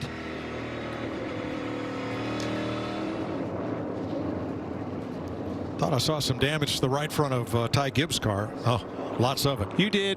Yep. Did he and Allmendinger get together? Back there at the tail end of the lead lap. That's what looks like. That's what happened. Way to the right side of your screen. Ty got in a wad. Oh, and here come the rest of them. Noah, Allmendinger got together down on the bottom, come up in front of him. 2 separate incidents. In fact, there was smoke from Gibbs before that. He may have already been in the wall, like there, and then gets it again. That's all it takes. That caution comes out. All hell is broken loose. I'm going to tell you it ain't the last one. Well, we're going overtime to find out. What was their heart rate? I think mine's there. When Ryan Blaney went to the inside of Kyle Larson and got on his left rear corner, my hands went in the air and my heart rate went up too. Well, the only trouble with taking the outside is if that inner lane fills and comes up the racetrack, you're boxed in. Where are you going to go? Shut the door off, and that's exactly what happened to Kevin Harvick. He had a good shot. He shot the middle and you know, got up there, got in position, and they all come off the bottom, closed the door on him. So it'll come down to the choose. Oh, they put the 11 back ahead of him. Kevin didn't gain anything. Let's show you that last restart. Watch this. Ryan Blaney, huge run, goes to the inside, shuts the door. Kyle shuts the door. He still gets inside and makes it difficult, but couldn't make it happen. That was Harvick shot block. the middle. Yeah, here's the block. But here he's going to get clogged up here. Hamlin come up on him as the Chastain car was coming down and just closed the door on him. Couldn't go anywhere. Couldn't take advantage of those 4 tires. Nice run by Reddick up to 4th. See him squirt the gas right there, get up to the door of the 11, but then he had to get out of it because the 1 was coming down. Close that door. Actually got into the 11 a little bit. And here's some Kevin Harvick radio. 11 and the 4. Never seems to go our way. Rain over you. I hear you. I hear you, Kevin. That's a tough one, man. Tough pill to swallow. 2 weeks in a row. Saw it with Kyle Larson last week. Could not believe that caution came out. Did. So now Harvick is back to 7th. We'll have the 10th overtime finish at Phoenix. And not only is that win in jeopardy, but his top 10 streak is now in jeopardy, restarting back on the 4th row. I can tell you from the frustration right now, he could care less about that top 10 streak. He wants that win. Lots going to have to happen for him to get it. Like another caution. Stage 1 went caution free. William Byron and Kyle Larson led all the laps. A few pit road mishaps in stage 2 and 1 uncontrolled tire on Kyle Busch's car. A bit of trip and fall there. Everybody's okay and continued. Eric Almirola lost a wheel, slammed the wall, and the wheel and tire rolled away. Well, most of it. There's what's left of it. Kyle Larson, the winner of stage 2. Hendrick dominance, but going into stage 3, a long green flag run, and Kevin Harvick goes to the lead. A quick spin by Harrison Burton after he shredded a tire in the process, and just as he got going and pulled away, never came to a stop, the caution waved, and now this one for A.J. Allmendinger, Noah Gragson, and Ty Gibbs. That brings you up to date as we go to Credit One overtime. Okay. I called Tyler Reddick if it's late cautions, and he is the first one with 4 tires. I think this is going to be interesting, guys. You didn't think? Going to be big time interesting. I mean, any kind of conversation you're talking about, Larson's got to hold all these guys off. You know a big time push is coming from Blaney. Byron's there for another win. Harvick's got to come. Reddick's on 4. So of the leaders, Reddick and Harvick are the ones with 4 tires. We'll have to check on Christopher Bell and Alex Bowman back 8th and 9th. They got 4 tires, and Kyle Busch in 10th. Ready for the choose. Larson bottom, Byron top.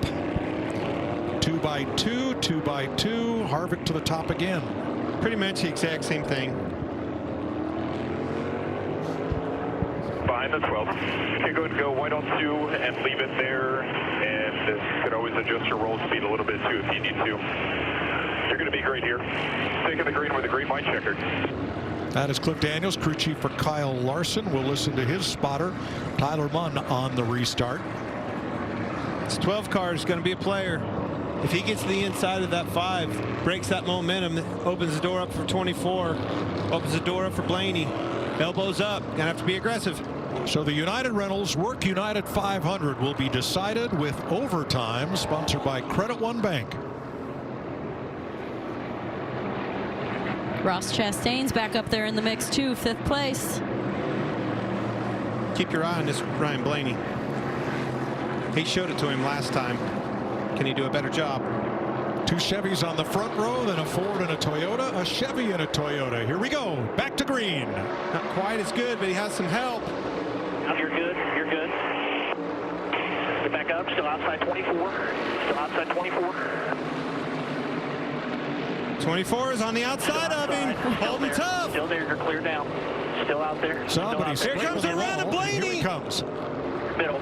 What's your 45 Reddick with those 4 tires? How high will he go? Blaney to the bottom. Will it William stick? Can he Byron. get there? Byron will take the white flag. The next flag ends the race. 3 wide per second. Keep an eye on his 45. 4 tires. Can he make it stick? Half to the bottom. 12. He got tight. William Byron. All right, Blaney second.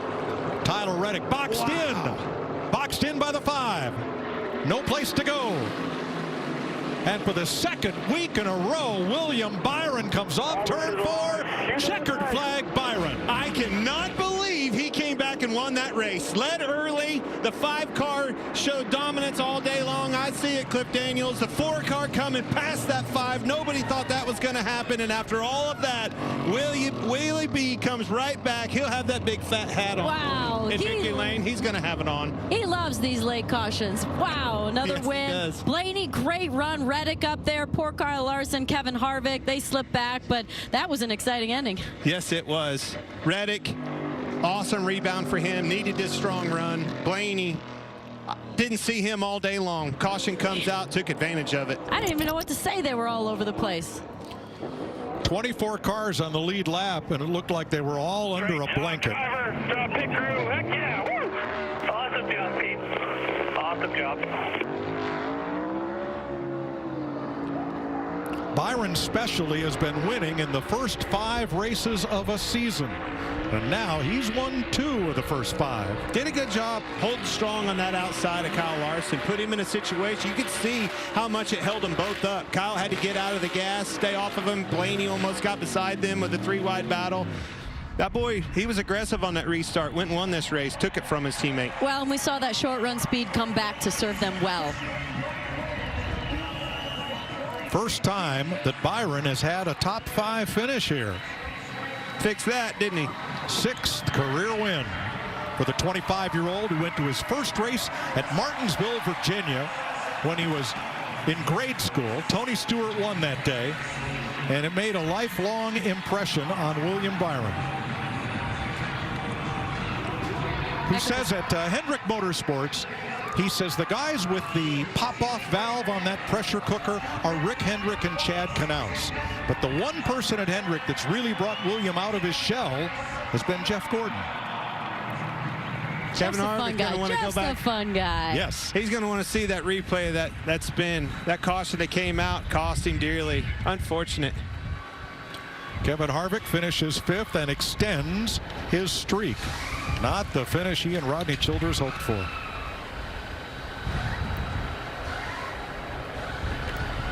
It was good to see someone get in the mix, though, with the Hendrick cars. Obviously, they were running away with it, and Kevin was up there. He still got to walk away and say this was a good day today. We were fast. We were there. Here's Regan with the winner. 2 in a row for William Byron. William, you led laps early in this race. The middle part of the race fell back just a little bit, but then the call at the end by Rudy Fugle to take 2 tires. What were you thinking at that moment? Yeah, just over the last couple weeks to him, you know, he's done a really good job. Strategy-wise and execution-wise, we've done a good job to put ourselves in those positions on the front row with a shot at the end. So just thanks to everybody back at Hendrick Motorsports, you know, putting together great cars and just doing a great job. So it's a big credit to them, the engine shop, Mr. Hendrick, everybody. So cool to have Valvoline back on the car. Really historic looking paint scheme. So nice to get it in victory lane. 2 in a row for William Byron. And what a show Kevin Harvick put on, racing your way all the way to the front. Led a lot of laps there. And then you had the late race caution. When you took 4 tires, did you think that was the right call at the time when you realized the others around you took 2? It's what I would have done. I'd always rather be on offense. And, you know, I didn't get a couple cars when that first caution came out. And kind of lost our chance, and still thought I had a chance there at the end. I mean, those cars were quite a bit slower, but they get all jammed up, and that's the way it goes. I mean, just smoked them up until the caution. They did a great job with our Hunt Brothers Pizza Ford Mustang and just didn't need that caution at the end. 10 straight years. This man has finished in the top 10 right here at Phoenix. 5th place today. 2007 was the last time the number 24 won back-to-back, and here's how he did it. See the 12 car get into the back of the 5, kind of shot him out there, and then they got 3 wide on Blaney, takes him out of the equation. But William Byron holding strong, drove that thing way off into the corner, because you know the 5 drove him up the racetrack, held strong on that outside, cramming him down, made him get out of the gas so much that the 12 of Blaney came back to them. Huge push out of the back from Reddick. Rest is history.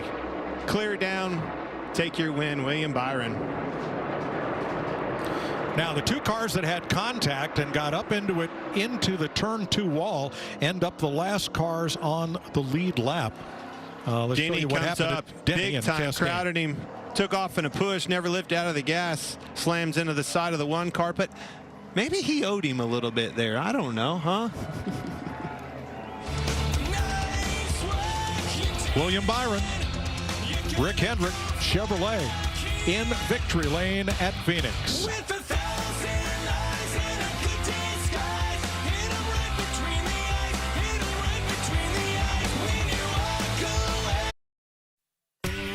For the second week in a row, it is William Byron who's in the right place at the right time at the end of the race, and that is out front, winning his second consecutive race in overtime, I might add, for his 6th career win. It is the 9th different Hendrick Motorsports driver to win at Phoenix. That's really good. And of course, as I mentioned, it is his 2nd win of the season in just the first 4 races. So far, 2023, it is good to be Willie B. That rhymes. Yes, it does. I'm Shannon, Larry, and Jamie.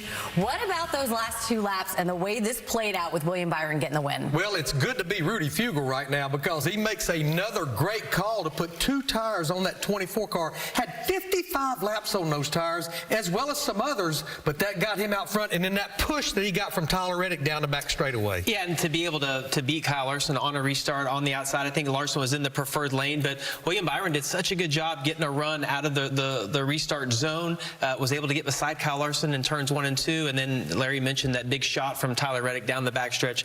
Awesome job by him to be able to beat Kyle. Yeah, awesome. Ryan Blaney was also right there in the mix at the end of the race. He finished 2nd, and he's with Jamie Little. Well, Ryan Blaney was there when it counted most. You kept it exciting there, especially those last 2 restarts. Just take us through kind of what you were seeing in your perspective there when you had a shot at it. Yeah, we did a good job putting 2 on it there, and I wanted to be 3rd. I wanted to be on the bottom just in case, you know, the leader slides up and you can kind of roll the bottom, and that's kind of what happened. I thought I was in a good spot off 2, being underneath them, and I think the 24 got some help from the 45 kind of down the back and got clear. And I wasn't able to stay side by side with them. But overall, good day. We started off okay, and we got a little better as the day went on. And then the 2 tires were the right call at the end. So really proud of the effort. You know, appreciate Dent Wizard and Ford and Menards for doing what they do, and just keep creeping in on it. Just got to keep working at it, and I think we're getting better. It's just a matter of finding that next step. Ryan Blaney brings it home 2nd today. Yeah, the top finisher out of those Fords, despite the fact that Kevin Harvick did look like this race was his to win. Of course, he took 4 on that final pit stop, but a great day for Ryan Blaney. Yeah, I mean, Larry picked Ryan Blaney in our pre-race show as his favorite to win, and not a surprise. This has been a great track for him. It's his 4th straight top 5 at this track, and hopefully we'll start some momentum for the 12-car team heading into Atlanta next week and get some good runs going for him. We talked about hit the gas, pump the brakes, Tyler Reddick, if he was going to get in the top 10. And I failed. Yeah, he did get in the top 10. He finished 3rd. Great day for Tyler Reddick, who really needed a shot in the arm. And he came around on that high side, like towards the end of the race. He is with Regan Smith. Tyler Reddick comes home in 3rd place today at the end of the race. So, Tyler, you had those 4 tires and had position. Just need a couple more laps there? No, I just needed to execute on that restart, Regan. Just didn't get the launch I needed to, and wasn't with Williams' back bumper to take advantage of it in turn 1. So it's very frustrating, naturally. I think last year, kind of the same thing. Didn't have the best of restarts and finished 3rd, but everyone on the Beast Unleashed, Toyota Camry, TRD, did a really good job. This car was solidly like I would say a 3rd to 5th place car all day long. So bringing home third's great, but obviously when you're on 4 and you get in position and have a restart at the end there, you want to capitalize. So frustrated for sure. Thanks, Tyler. Frustrated, but I mean, he needed this run. Oh, in the worst kind of way, because remember, started 2023 with 2 consecutive DNFs, still looking for his first top 10, and they had a close call at the early part of the race where they had one of the wheel nuts come off, and they had to back him up. He lost a lot of positions right there, but they have to feel good about that run right there just to get this momentum to leave the West Coast with a top 5 finish. Do we think Kyle Larson feels good about the run today? Probably a little frustrated as well, Probably a little Shannon, frustrated. Of course, he led the most laps, but did not get the finish for the second week in a row that he wanted. He's with Regan Smith. Well, Kyle Larson led the most laps today and had a strong race car all day long. The cautions at the end, though, there, Kyle, what were you thinking as they were coming out? Well, we got lucky with the 1 caution, and the team made a great call to take 2 to get us out in the lead, and restarts were just tough. I felt like I ran William up pretty high, and I was expecting him to lose some grip, but he did a really good job of holding it to my outside and clear me down the back. So yeah, I'm pissed off, but great fight by the team, great car, way better than we were here last year. So yeah, I mean, it's a long season, but hopefully we're in the Final Four when we come back here in November and can have a run similar to that with speed and try to just execute a little bit better there at the end. Thanks, Kyle. Can understand that frustration. Missed opportunity for the second week in a row, but his missed opportunity is a great opportunity for his teammate William Byron, getting the second win of the season. We've got more post-race coverage coming up after the break. Post-race coverage from Phoenix International Raceway continues. That's a little love, right, from the Hall of Famer. He knows what it's like to win in that 24 car. Lots and lots of them. Jeff Gordon giving a little love to William Byron. Let's go upstairs and hear from the folks who called the race. Mike Joy, take it away. All weekend long, it was Kyle Larson's race. He won practice, fastest lap, fastest consecutive laps. He won qualifying by a large margin and then took off into the Arizona sunset until, on a long run, Kevin Harvick had the measure of him and took over the lead. And then all heck breaks loose.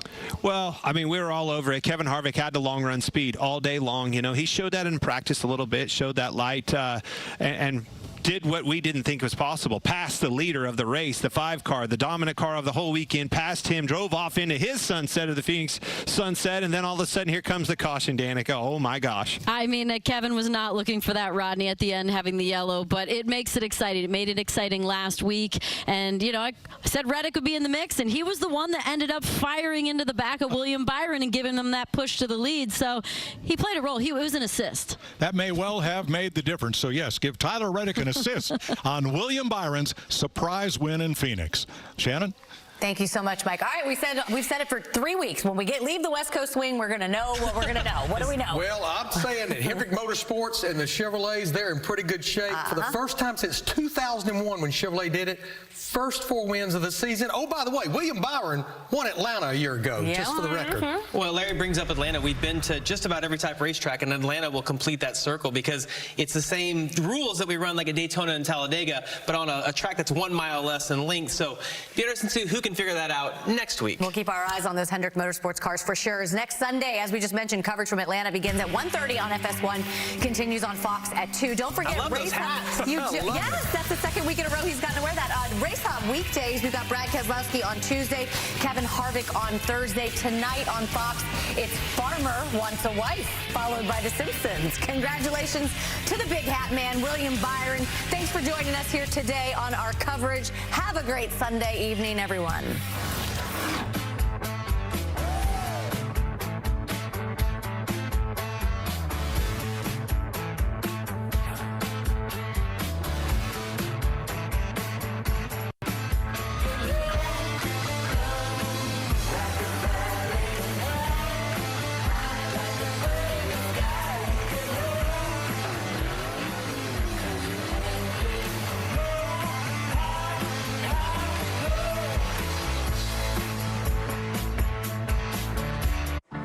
Much has changed over our 75 years. But the thing that never does, the anticipation, the holding of breath until that first green flag drops. and the crazy journey begins all over again. If you could travel 75 years from now, you might not recognize much at all. But one thing will never change.